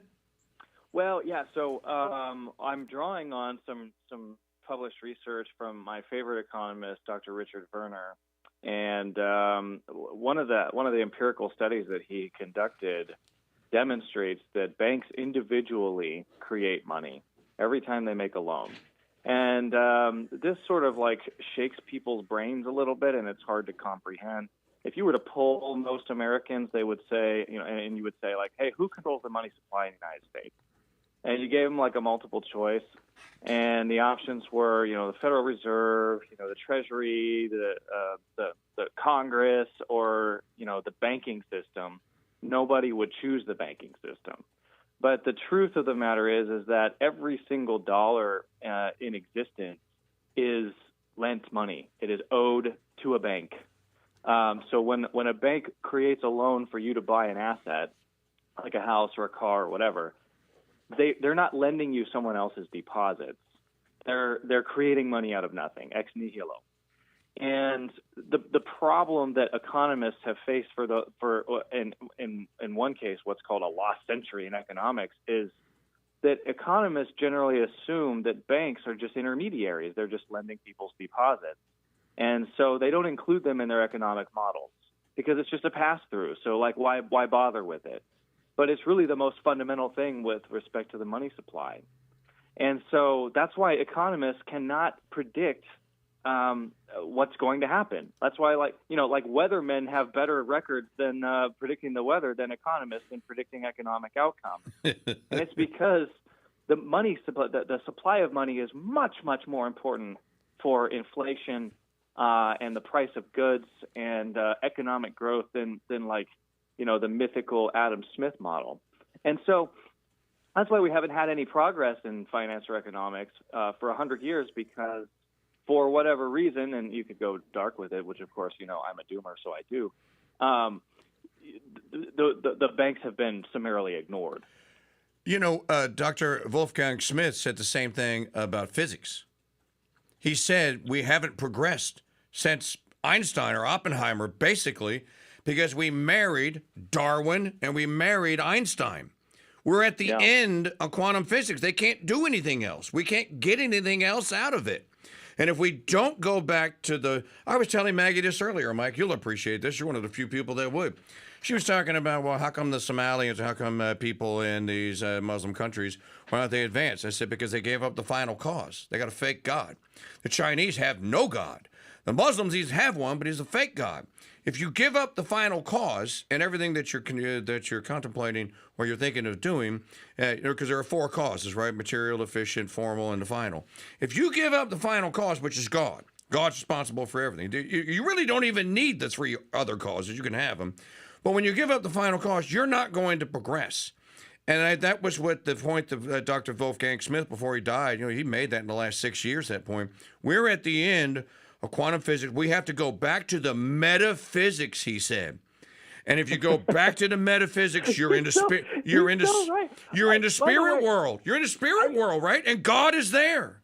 I can't believe that you actually brought up quantum physics in this discussion, because I'm secretly working on a paper linking fake money to fake physics. Well, I absolutely see it. When you said this, because look, economics is a science. It's derived from a scientia, from knowledge. Yeah. God gave us knowledge. Of course they're related. Yeah. Well, okay, so one of the this is super interesting, by the way. One of the principles of quantum physics, as you no doubt know, is the wave-particle duality. So light is sometimes a particle and it's sometimes a wave, but it kind of depends on who's looking at it, and it seems to know if you're looking at it or not. And when you do look at it, it's not a wave anymore, it's a particle or whatever. This is all just bullshit. You know what I mean? It's not. A thing cannot be and not be at the same time in the same place in the same way. That's the principle of non-contradiction. To your point, it's bad philosophy. It's bad. It's actually bad logic. But you know where they borrowed that from? They borrowed that from the duality of money. It's sometimes a debt. It's sometimes an equity. It depends on who's looking at it and where and why. And the act of observation is what defines it. So is Werner the one that coined the phrase, the lost century of economics? Because I've heard it or seen it somewhere before, but I don't remember the name Werner. Werner, that's the title of his paper, and he was interviewed this past summer on Tucker Carlson, which is where I think a lot of people got in touch with him. Yeah. Okay, all right, so he did coin it, and the title of the lost century of economics. Okay, got it. Yes. Well, because here's the thing. There are 3 theories of banking, and not to be like super nerdy about it, but most people accept what the textbooks say. And I have a textbook right in front of me. I'm looking at it right now, and it portrays a bank as a financial intermediary. In other words, you put the KingDude's deposits in a bank, and the bank takes the KingDude's money and lends it to people. That's not how it works. They don't need your deposits. Your deposits are actually a liability to the bank. When the bank makes a loan, they invent money out of nothing, and then the next day they go backfill that from the Fed. And that's how money is created. This is why when you look at the Trump's signature economic policy right now that he's floating, the 50-year mortgage, this is the worst idea in the world. Sure. Because when a mortgage is written, when a mortgage is lent, that money is created, and over 50 years it'll never be paid back, and therefore that money will not be destroyed. So the act of repaying your debt destroys money, and so what's going to happen is a lot more money is going to chase these assets. And when more money chases the assets, that's what causes the inflation. It has nothing to do with Mexican migrants bidding up houses. That's not happening. That's not real. That's not a real argument. These people don't have enough money to buy $500,000 houses. True. So it's not an immigration thing. It's not a supply and demand thing. It's not as what's the guy running for the governorship in Ohio? Vivek Ramaswamy? Yeah, VeggieTales Ramaswamy. VeggieTales. He says it's a matter of red tape for building new houses. That's not true. In America, we can throw up a house in 3 months, okay? It has nothing to do with red tape. It has everything to do with permanent money creation chasing an asset. When credit is created for an asset, the asset value goes up. It's just that simple. Mike Parrott, host of Parrott Talk on our Dude Maker hotline here with us. By the way, congrats on the MTG piece at Crisis. It was very thought-provoking, and I think that you actually took one of those sacred cows you're not supposed to talk about, hoisted that joker up by his hind legs, and just gutted him. Yeah. Well, the two greatest commandments in the Republican Party. The first is you will pay the bank with all your heart and all your soul and all your mind, and the second is You will love Israel as you love yourself. I thought it was you will not speak ill of another Republicans. Okay, there's 3 commandments then, because it was supposedly Reagan's commandment. Okay, I extended this segment if you got another minute to, because I have some follow-up questions, and I want to read the mind of the people that are listening out there, and then we'll make a podcast, and we'll make this available to anyone who wants to listen to it. I want to follow up on, somebody asked you a question on the X.com about deflation. And they said, well, this is going to cause a deflation. And in a deflationary cycle, then you're going to have this, and people aren't going to buy because they're going to wait till the prices go down or until the prices stop going down. Well, if everyone does that in a deflationary cycle, then you really can't have something called a deflationary cycle, because it'll be over as soon as it started, won't it? Yeah, well, I mean, what you're describing is instantaneous price corrections. Yeah, it's not as though we would live through a 6-month cycle or a 12-month cycle where nobody transacts on, because there's an expectation of downward pressure on prices. This is just a scaremongering. This is fear-mongering that they use in order to justify the existence of the man-made, insidious, secret tax that we all pay called inflation. Inflation is a man-made, secret, insidious tax. It doesn't have to exist. We're told in finance, it's all the financial models, all the theoretical finance, even the finance that I have to teach. I'm like forced to teach it with a gun to my head, but I teach real finance too, which basically says that inflation is good, inflation is normal. We assume an inflation rate of 3%. That's good and healthy for the economy. And so every single day, every single minute of every day, every second, every split second, every fractional second, every quanta, your money is 3% less valuable than it was. That's right. Okay, so they're stealing from all of us. They're literally reaching into our bank account and they're stealing. But instead of stealing the actual dollars, they're just stealing the value of the dollars. And they're doing it on purpose. And like my whole point is that if you just zoom out, KingDude, and you look at the innovation and the technology and the advancements that we have had in the last 100 years, I mean, our dishes wash themselves. Our cars drive themselves. Yes. Like our lives are pretty damn easy, and everybody, and we understand efficiency, and we produce more, and we should live in a society where our money is increasing in value. We should live in a society where we are working less hours, but somehow none of the benefits of any of the age of data and the age of technology have accrued to you and me. They haven't. We're working harder than ever for less dollars.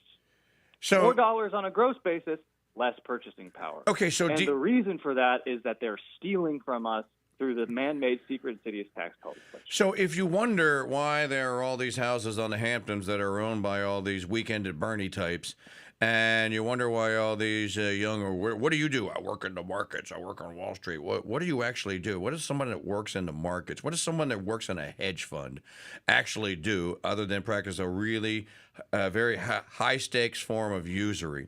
Guess correctly, you're a millionaire overnight. Guess wrong, well, the Fed's probably eating your loss.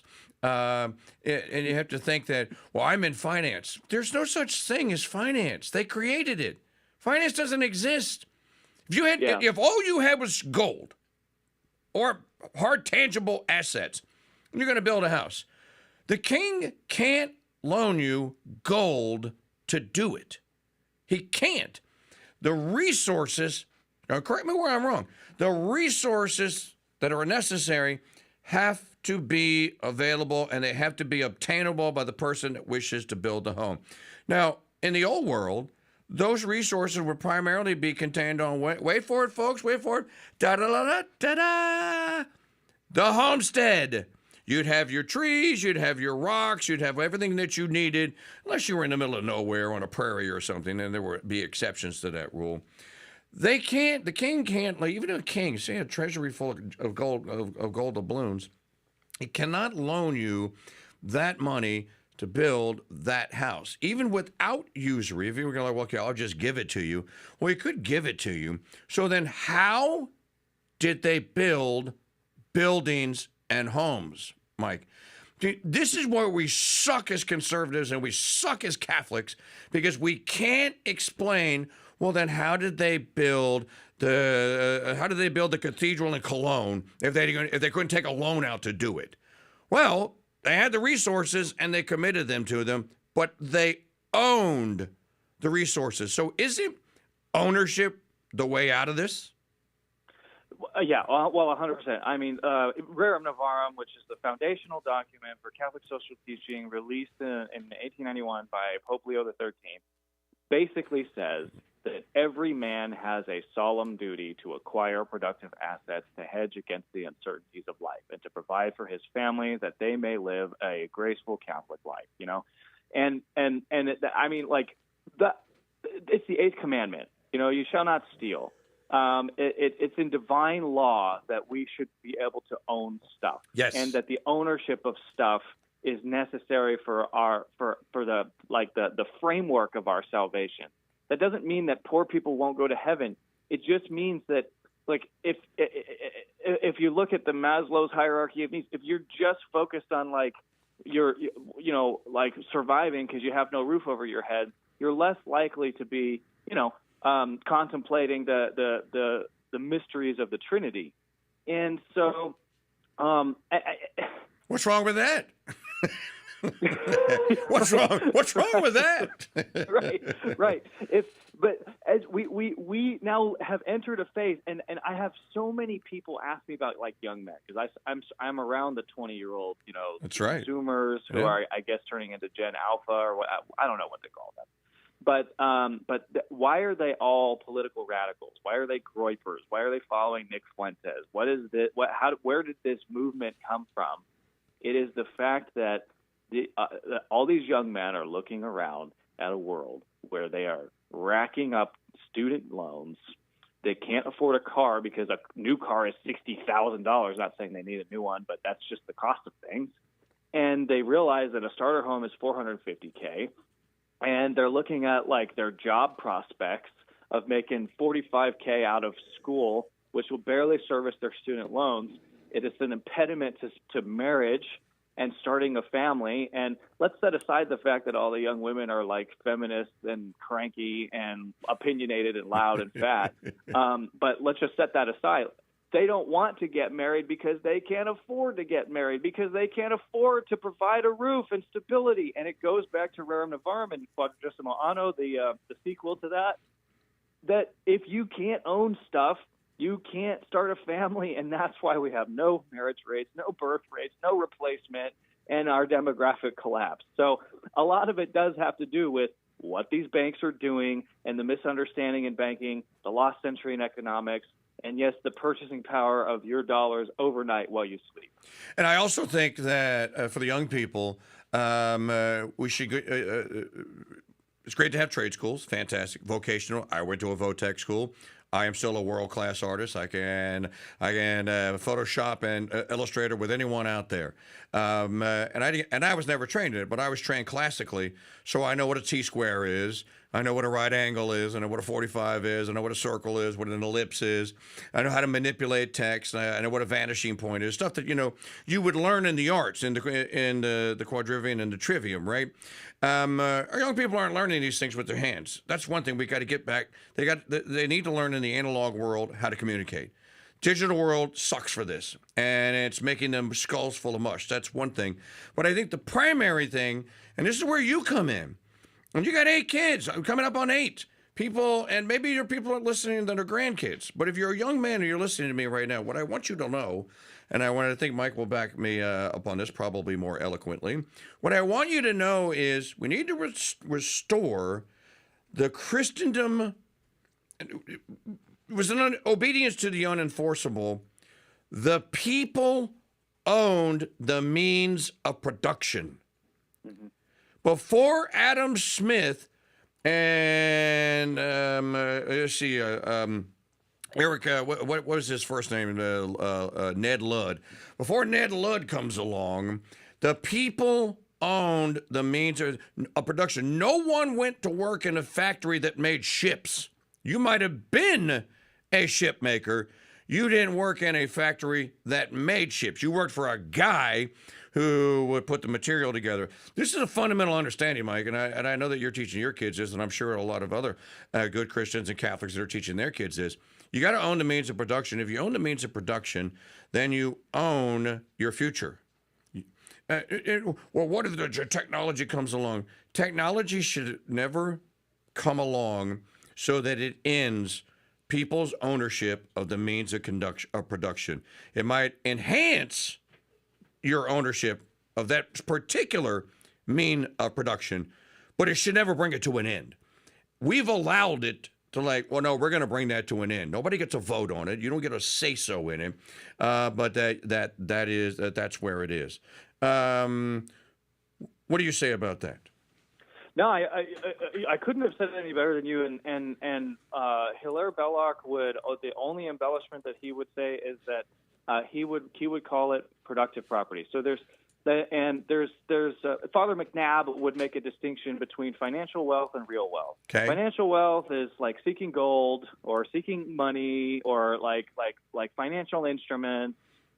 Real wealth, to your point, and what Hilaire Belloc would call productive assets, are exactly that: tools, equipment, human capital, trade, land, livestock. Yes.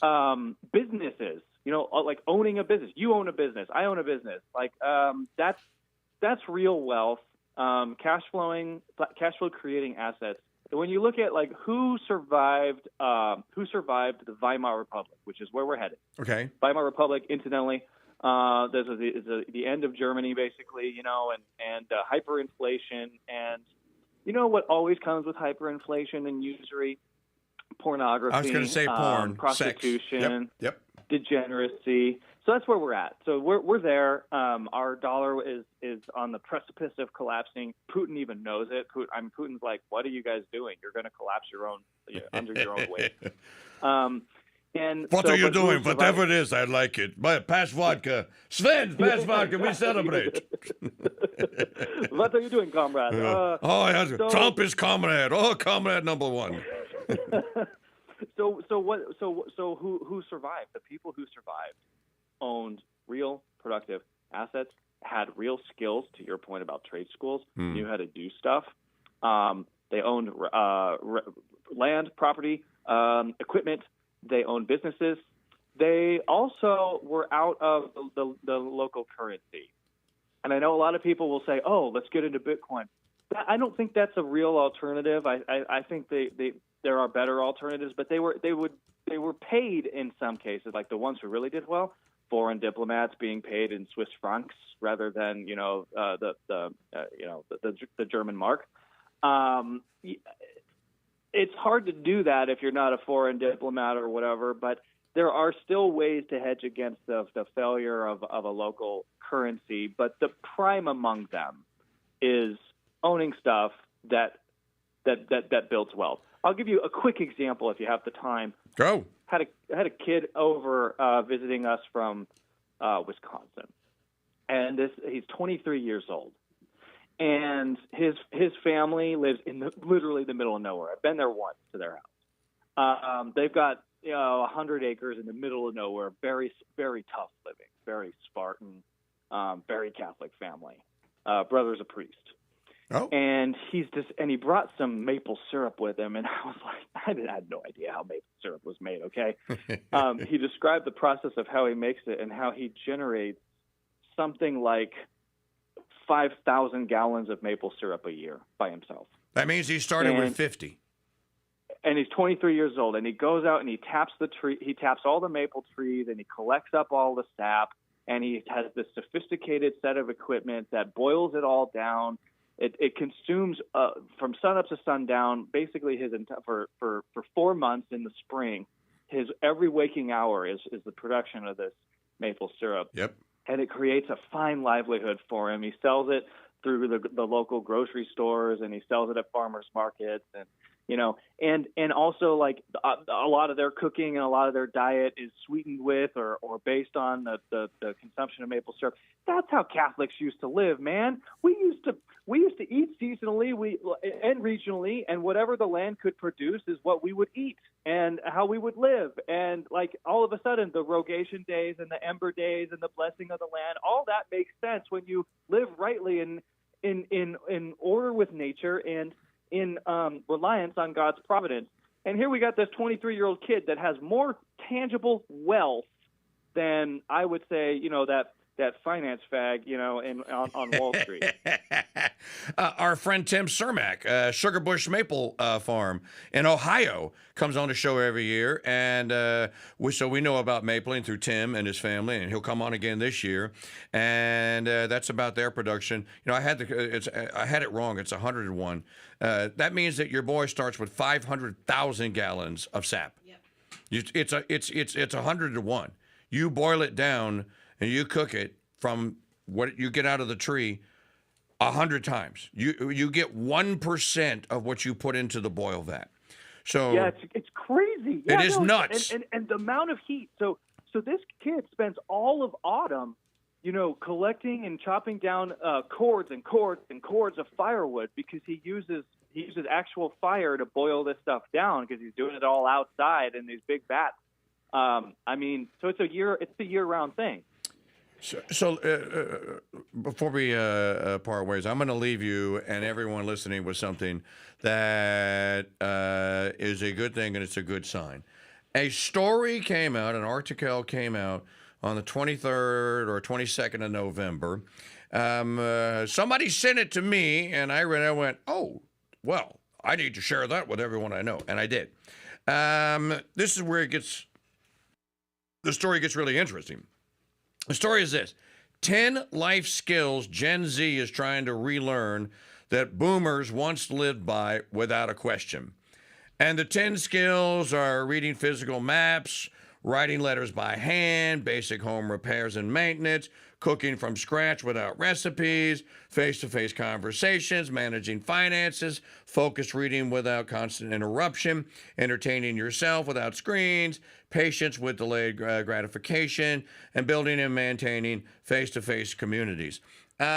This is where it gets interesting. It has nothing to do with the article.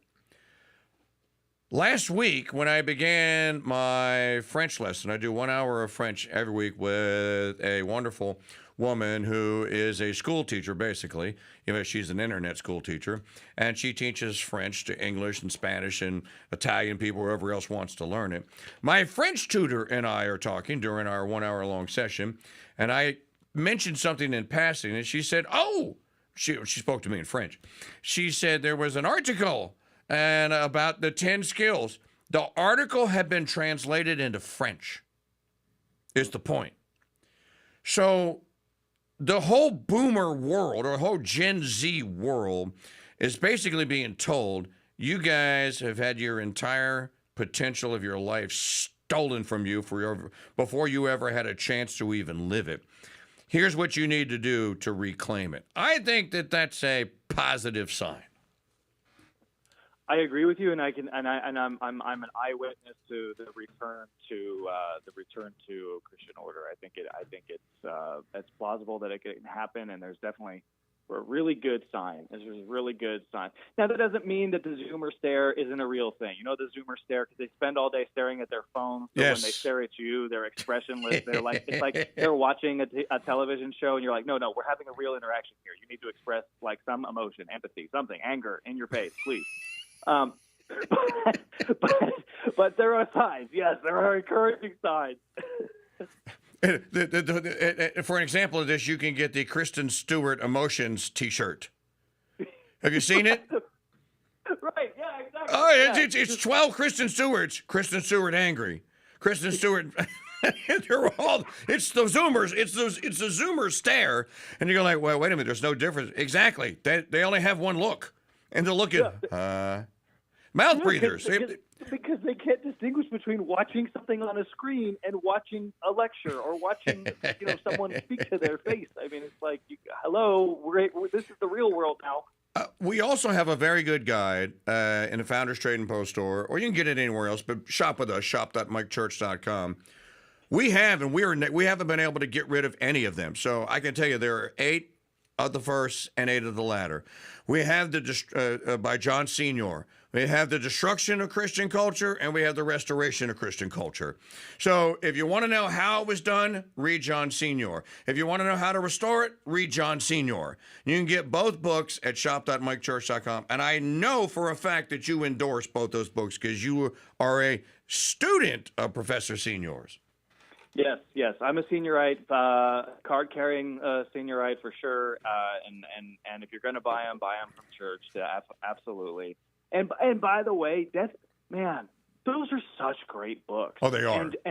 And Professor Senior, when he was alive, he was teaching in the 80s in the classical books program at KU, and in the 80s he was sounding the alarm. He said, "These students cannot think anymore because their minds have been corrupted by technology." What was the technology of the 80s? That was even before the Nintendo Entertainment System.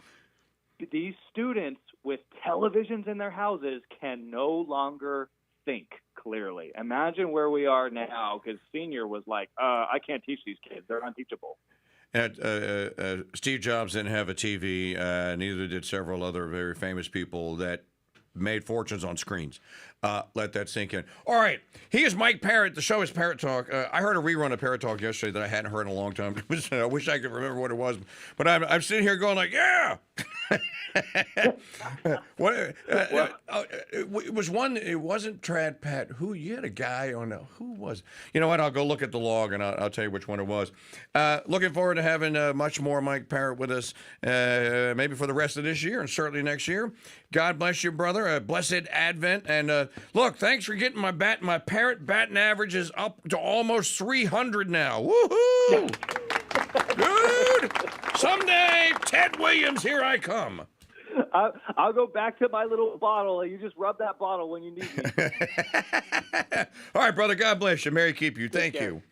Okay, folks, I delayed a heartbreak timeout, so we are going to take it now and be back with our final segment right after this. Oh, and to shop in that store, shop.mikechurch.com. Don't forget the bougie gift set.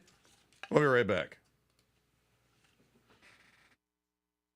And tickle my not so nice funny bone. Well, you won't hear anything about Mondays coming or cheeseburgers in paradise, but you will hear the most brutally honest Catholic-inspired commentary on Parrott Talk.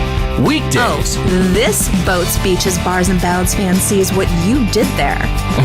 Weekdays at 2 Central on the Crusade Channel, our app, and always on CrusadeChannel.com. Live talk and podcast radio. The way it should be. Hello, Crusaders. I'm Ron Stafford at the Crusade Channel News Desk with your Crusade Crucials for Friday, December the 5th, 2025. This report is brought to you by the all-new Crusade Channel 2.0 app, the best way to listen to the KingDude ever. Installation is so easy. Just open up a browser on your device and go to crusadechannel.com/app. Tap the download button and then open the app. It's literally that easy. The U.S. stock market held near its records in a quiet day of trading yesterday, continuing its relatively calm run following weeks of sharp and scary swings. The S&P 500 inched up by 0.1% and is just 0.5% below its all-time high. The Dow Jones Industrial Average dipped 31 points, or 0.1%, and the Nasdaq Composite rose 0.2%. Looking at the calendar day, it's National Faux Fur Day and National Repeal Day. Notable birthdays on this December the 5th. Martin Van Buren, he was our 8th President of the United States. He was born in 1782. George Armstrong Custer, born 1839. You remember him. He was a general during both the Civil War and the American Indian War. Our quote of the day from St. Andre Besset. It is with the smallest brushes that the artist paints the most exquisitely beautiful pictures. And our saint of the day is Sabas the Sanctified. You are listening to Crusade Channel News. Hello, Crusaders. It's Trader Jill, a.k.a. Lee. When I want the best in live talk radio in the palm of my hand, I always have it with the all-new Crusade Channel 2.0 app, even for technophobes like Jim. I heard that! Listening to or watching the KingDude live or on podcast is just literally 2 clicks away. And installing the app is so easy. Open up a browser on your device, go to crusadechannel.com/app, tap the download button, then open the app. Tap Login Now or proceed as guest. See? It's really that simple. Don't ever be without the Master Chief himself. Again, no matter where you are, install the Crusade Channel app today. The all-new Crusade Channel 2.0 app is the best way to listen to the Crusade Channel ever. And installation is so easy. Open up a browser on your device, go to crusadechannel.com/app, tap the download button, then open the app. It is literally that easy. Install the Crusade Channel 2.0 app today at crusadechannel.com/app. Okay, please enter the 9-digit two-step authorization code we just emailed you. Jeez. What do you mean, prove I'm human? Okay, that's a car. That's a car. That's a car. Those are not cars. Please try again. Oh my gosh. I'll show you. Try again, stupid piece of AI mother. Here, try this. Jim, what are you doing? Good grief, man. This isn't Office Space the movie. What are you trying to do? I just wanted to send the KingDude a donation through the stupid computer. Like Trump, the KingDude makes everything better, including donating, which you can now do by mail. Mail? They still have that? Of course they do, and the KingDude's keeping the ponies running on time and in business. Just snail mail your donation to P.O. Box 400, Madisonville, Louisiana, 70447. Ha! And you can't. You're such a boomer. Me this time. And wait a minute. I know they're around here somewhere. There! Ha-ha! Dude, those are airmail stamps from the movie Airplane. Surely you have... Of course I do. And don't call me Shirley. The Crusade Radio Guild is a 501c3 nonprofit corporation, so your donations are tax deductible. Donate today, the Crusade Radio Guild, P.O. Box 400, Madisonville, Louisiana, 70447.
Staying alive and too much, having no jive talking spoken here.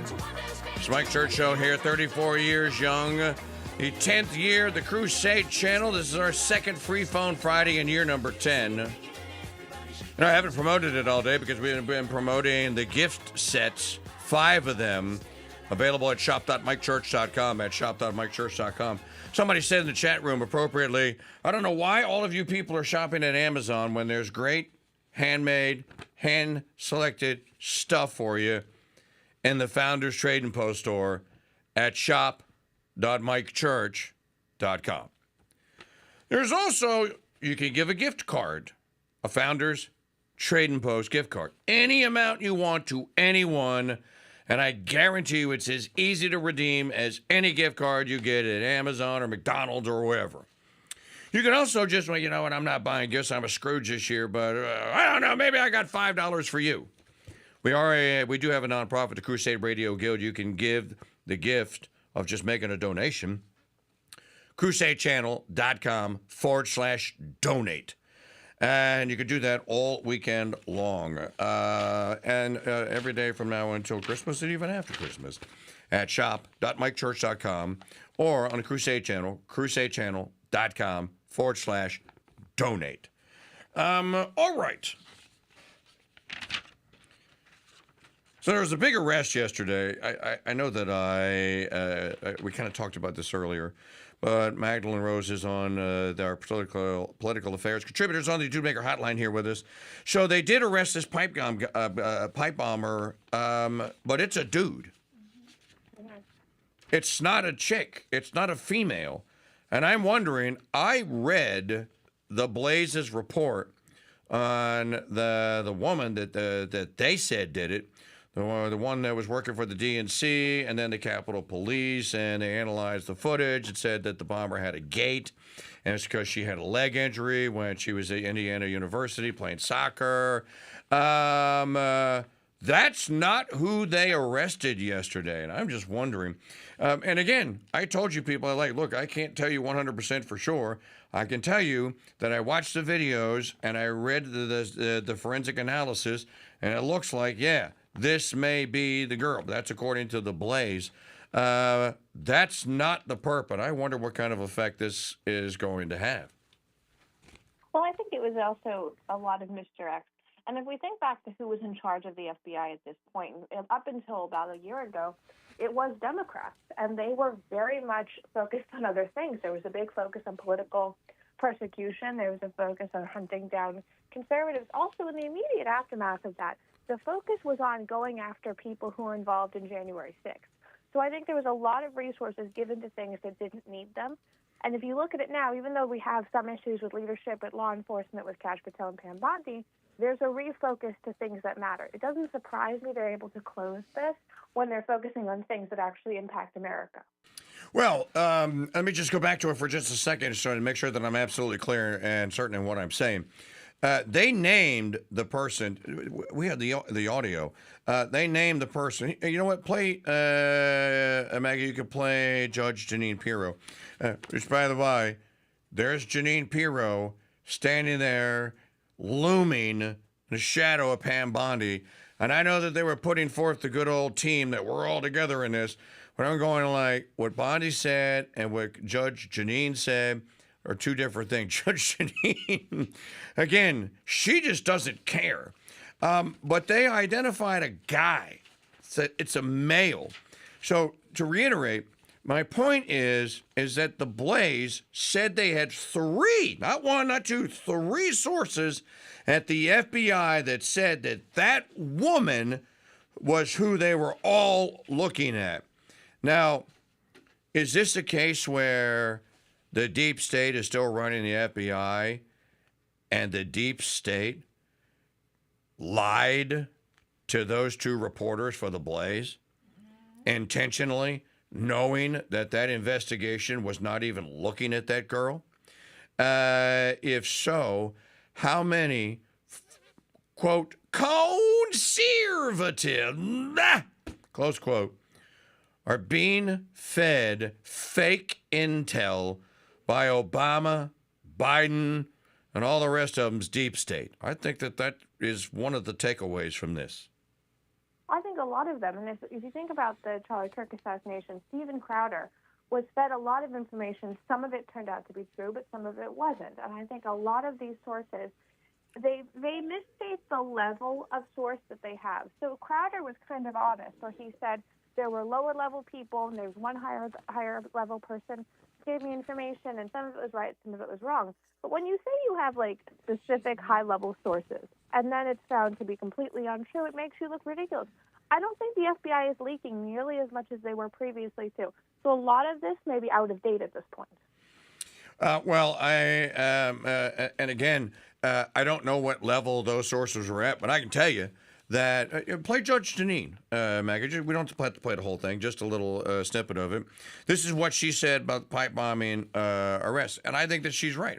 Americans, especially those that were adversely affected on by 010621 by the Fat Jerry Nadler and Liz Cheney commission that apparently never met a criminal that they didn't like.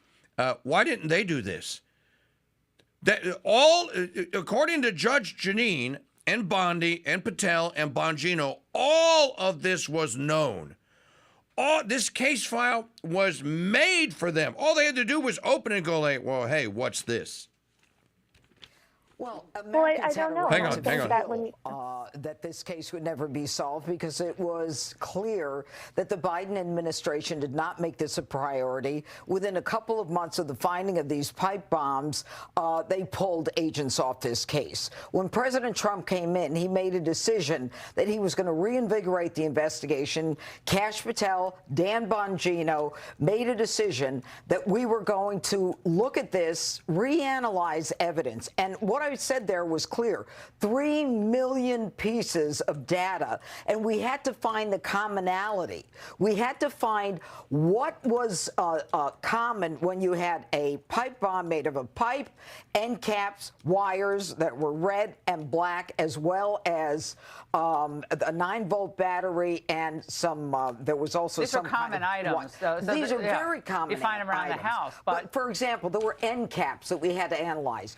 233,000 of those end caps were sold. We had to, the FBI, to their credit, Kash Patel, Dan Bongino did an incredible job. All of the agents did. They looked at every one of these end caps, found out who bought them, and tried to figure out who was the common person with the end caps, with the pipes. Cell phone and pings. Cell phone pings that connected with the defendant walking along that area with the video that we had. When we had the pings, when we realized that his cell phone is pinging exactly where he's walking, we knew we had someone. But we didn't stop there. We had to get all of his receipts. He's been buying these equipment, this kind of equipment since 2019.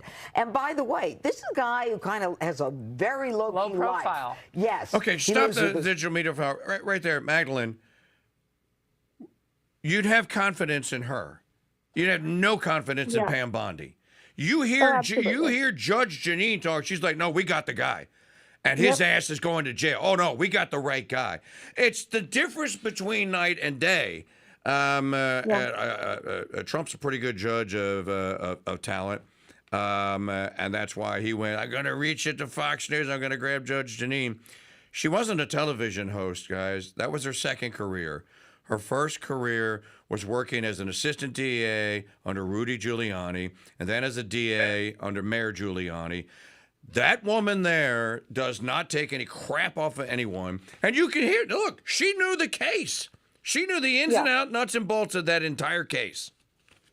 Well, she did. And she also understood the realigning of resources that went on under Biden. You couldn't have the widespread political persecution we had under Biden, not just for Trump, but for many other people, and also have the FBI completely focused on stories that matter and going after the cases they needed to be going after. That's just the way it works there. Pam Bondi is a disappointment, not just because I don't think she's effective, but because I don't believe she explains to the American people what is going on in a cohesive, competent way. Judge Janine may have that skill because she was on television and she learned how to do it, but I also find it admirable that Judge Janine has a huge following, millions of followers, and I rarely see her on an interview unless she's announcing something pertinent to her office. I think that's commendable. I'd like to see her as AG. Maggie, what was the case that we watched? It was a documentary. Was it the millionaire dude that that they think chopped his wife up in the bathtub? Judge Janine was on the documentary. Remember, we were looking at going like, oh, look, that's a young Judge Janine. That was the millionaire guy. Yeah, but I don't remember, what was it? It doesn't matter. In any event, it's good that again, the Judge Janine, like you said, she doesn't care about all of that other stuff. She goes on the media because she goes to tell okay, this is what happened, yeah, and we got the guy. If I'm Trump, I'm going like, you know what? Bondi, wait, Bondi, Pam, I want to thank you for your service, but you can go back to Florida now and enjoy your retirement. I'm going to appoint Judge Janine Pirro. That's a nice name, isn't it, JD? I think you know that name, don't you? Pete, I think you work with her at Fox. I'm appointing Judge Janine as AG. I don't think anyone would not. I've very few people, if you care about what the AG can actually do, that would not cheer that decision. and I would not be surprised. It was the Durst case. You're right. It was the Durst case that a very young prosecutor named Jeanine Pirro actually pursued. In any event, that I don't think that. I mean, they say they gave all the credit to Bongino and to Patel. My understanding, if you listen to Judge Jeanine, the evidence was already there. The Biden regime decided. They told the FBI, "We don't want to know. We don't care who it was." Well, you should have. Because if loss of life is what you're supposed to be protecting against, that guy, who, by the way, that's a black guy. If that was a white dude, we'd be and that bomb was planted at the DNC, the end of the earth would. Now we know the Coulter rule was in effect. If they didn't identify the pipe bomber as a white guy with 3 names, Lee, Harvey Oswald, or whoever, then you knew that if they knew who it was a minority. And there you go, bammo. And I think that's why they buried it. Well, I think that's true. And I think that you can't focus on going after the ultra MAGA. If you remember Biden's speech about that and how they were the biggest threats to democracy and living well amongst society, and also be prioritizing other things, I think they didn't care. I think that their only focus was political persecution, and they enjoyed also having a boogeyman out there. I'm sure that was helpful to them as well. I think Pam Bondi could do other things in politics. She could maybe be in Congress, something like this. But there is a level of viciousness and clarity that is needed for the AG position that Judge Jeanine has, and I think she'd get through confirmation hearings, especially now that she's refreshed her legal career. Maybe she needed that before Trump would put her up for AG. Well, and there are people who are saying that she could never be confirmed. Why not? Why couldn't she be confirmed? She's at least as competent as Bondi is.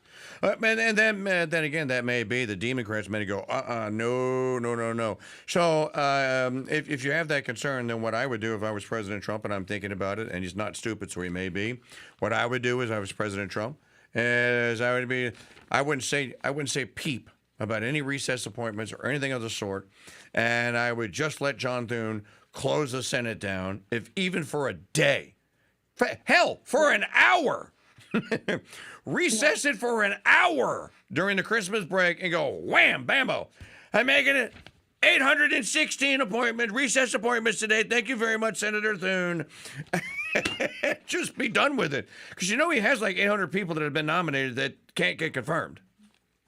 Yeah, I mean, and we also got Pete Hegseth confirmed. And although I greatly like Pete Hegseth, that was a hard confirmation process. It was not by a wide margin. If we got Pete Hegseth confirmed for Secretary of Defense, I feel like we can get Jeanine Pirro confirmed for AG after she's already served in a position in the administration. Yeah, and he could thank her for her hard work, and that if he wants to, if you want to stay, Pam, you can be attorney for D.C. How's that? How does that suit you? Or maybe you move Alana Habe into that position. I don't know, but I think that you're staring at when you hear Judge Jeanine. You're staring at your future AG. I actually think that the Martin guy would have been fantastic because he has pretty much her attitude towards things, and that's why they killed him. That's why that nomination was not going forward, and a Republican killed it. Of course, a Republican killed it. Such stinkers. All right, and then also, Maggie, can you play just one more? Let's talk about the fake Hegseth story. Digital media file number 11. You and I have been talking about this all week. I told you people, Trump doesn't put his name and reputation on things that aren't going to ultimately be proved. They went out there. This Hegseth bombed and killed the survivors of the SS Minnow crap. So stupid and so lame. This is the Gilmar Abrego Garcia. Stephen Miller knew that Democrats were going to pounce on Gilmar Abrego Garcia, and that's why they went after him. I want you to play number 11, Joe Borelli. And that's why they went, okay, I know who we can throw out there. And, of course, the stupid Democrats took the bait, right? Well, the Democrats took the bait on the double tap. Because you know what's coming out now? Videos of Obama double tapping and triple tapping children. So here is Joe Borelli on a CNN panel last night talking about this stupid fake Hegseth story, which has now blown up in the Democrats' face. Let me just start by saying I don't care, not one bit. Genuinely and wholly do not care about these two men in the boat. We're talking about two people who were clinging to life. How about the thousands of Americans every month that are on the floor in some bathroom clinging to life because of overdoses from drugs that these people brought? These guys are not good guys. But this basically follows the typical Democratic fact pattern. It starts with a fake news story about Pete Hegseth that gets disproven. Right? He didn't actually order them to kill everyone. That's been sort of taken back. And then it goes into the part where Democrats defend the bad guys at the expense of law enforcement and now the American military. This is kind of standard Democratic operations. And if you ask me, I give more of a crap about the Americans who are losing their life every single year to drug overdose than two jerks floating on a boat trying to flip it back over or whatever. It doesn't matter. This is... What about the Americans that are slaughtered every day in their mother's wombs? Those people don't care about life. They care about power, access to power, money, prestige, etc., keeping the deep state where it is. And of course they want the drugs to come into the U.S., especially if it's cocaine, because all their buddies are using it. There's really nothing to see here other than the story has basically been debunked. Well, it has, and this constant effort against Hegseth is because I believe that he's one of the most, if not the most loyal person to President Trump. And they are freaked out by that. He's also competent, and the service members respect him. It's sort of like a Democrat fantasy that service members are going to rebel against a Republican president and say, this man's a tyrant, he's all these horrible things, much like Mark Kelly did against Trump. That's kind of their fantasy. It's not going to happen.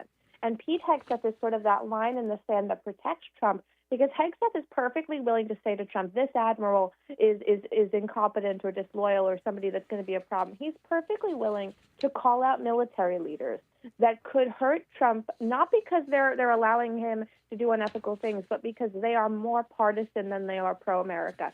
That, to me, is why they want him out. And by the way, Hegseth is probably the most qualified SecDef or Sec War since Caspar Weinberger.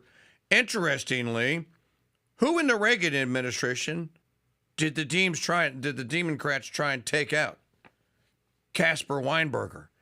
I mean, they went after Ollie North, but they were actually trying to get Caspar Weinberger all at the same time. A guy named Cynical Publius writes this at AM Greatness. Maggie gave this to me in our show prep this morning. It's a great little story. Just to share a paragraph with you. The title of the headline is The War on Pete Hegseth.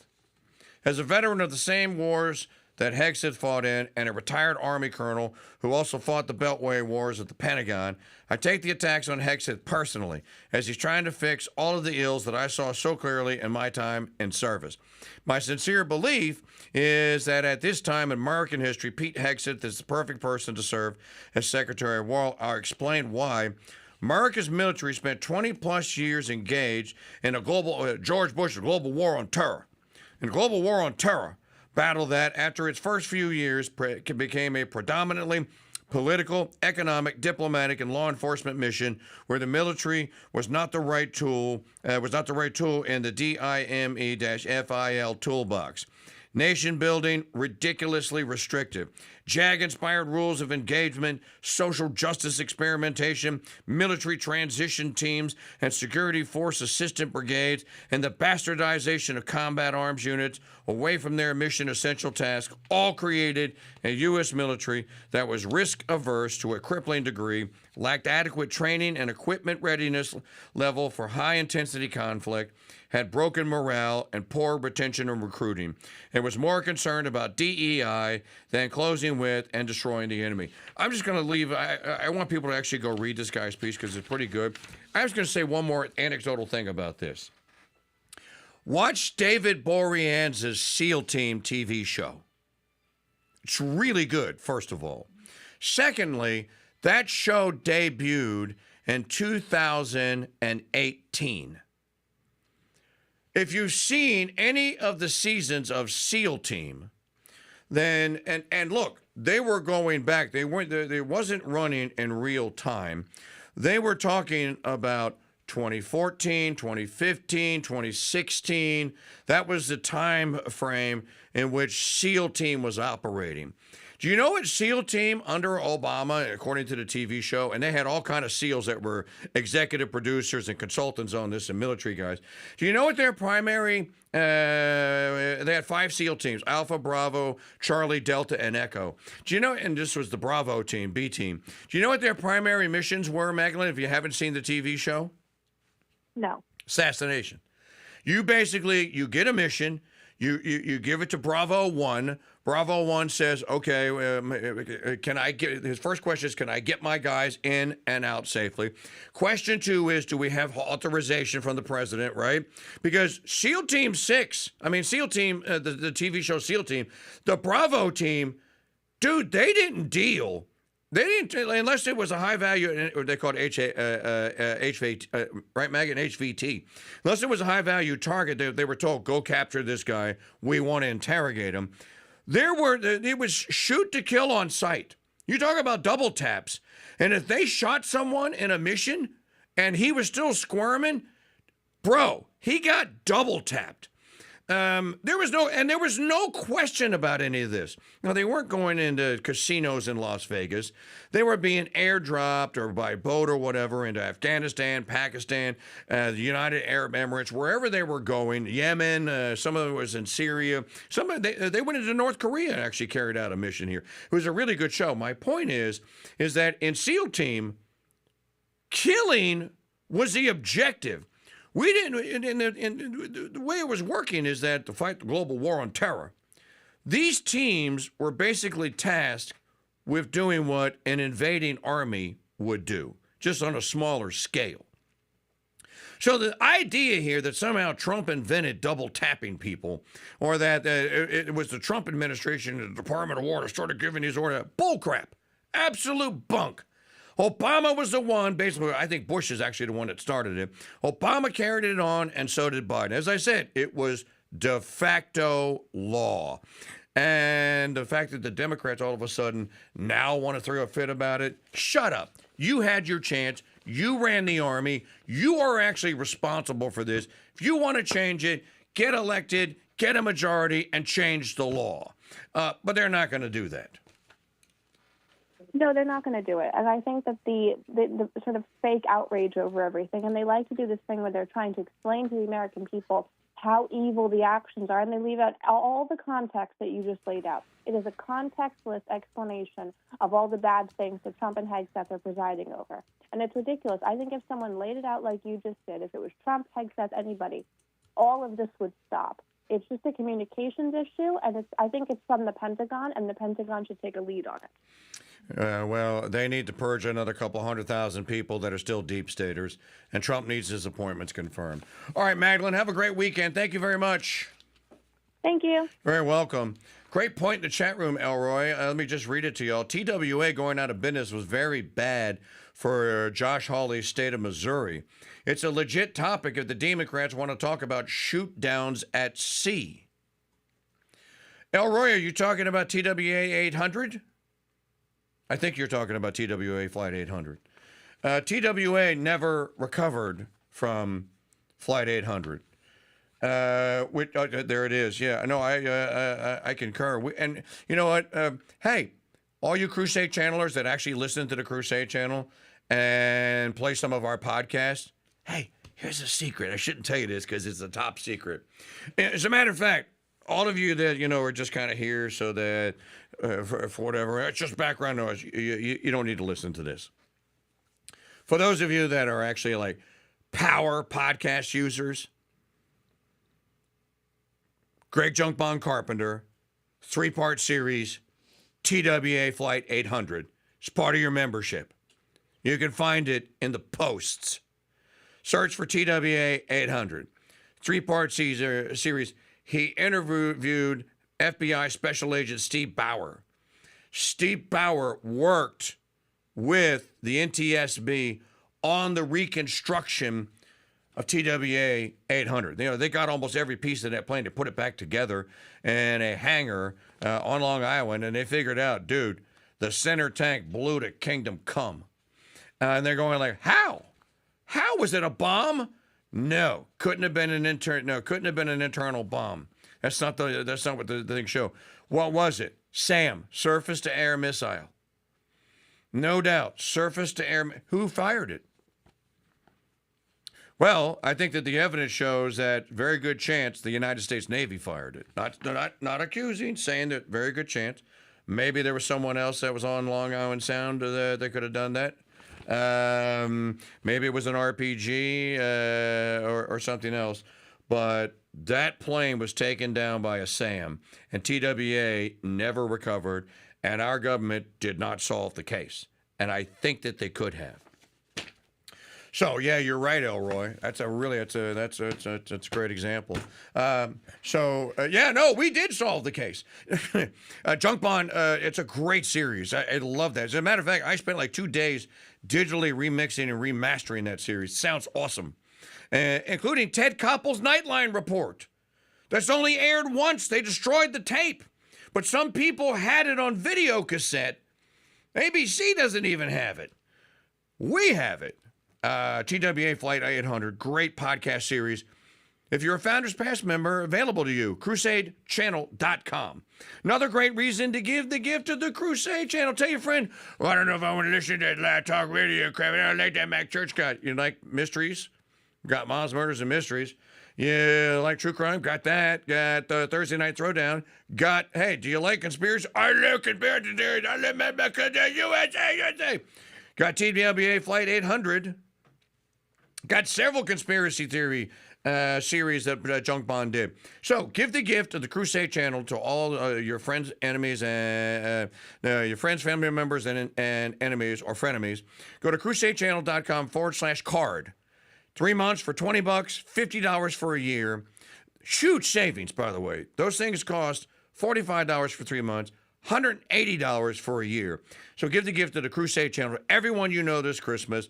Simple checkout. You'll be in and out in 60 seconds. You can email the gift card on any day that you want, or the gift membership, or you can give it to them in person. You can print it out and give it to them in person. Go to crusadechannel.com/card. All right. That'll wrap it up for us. If news breaks out, we will break in. Where did you see the video of the guy cheating on college football? That was the university. You know, it's okay. College football game last night.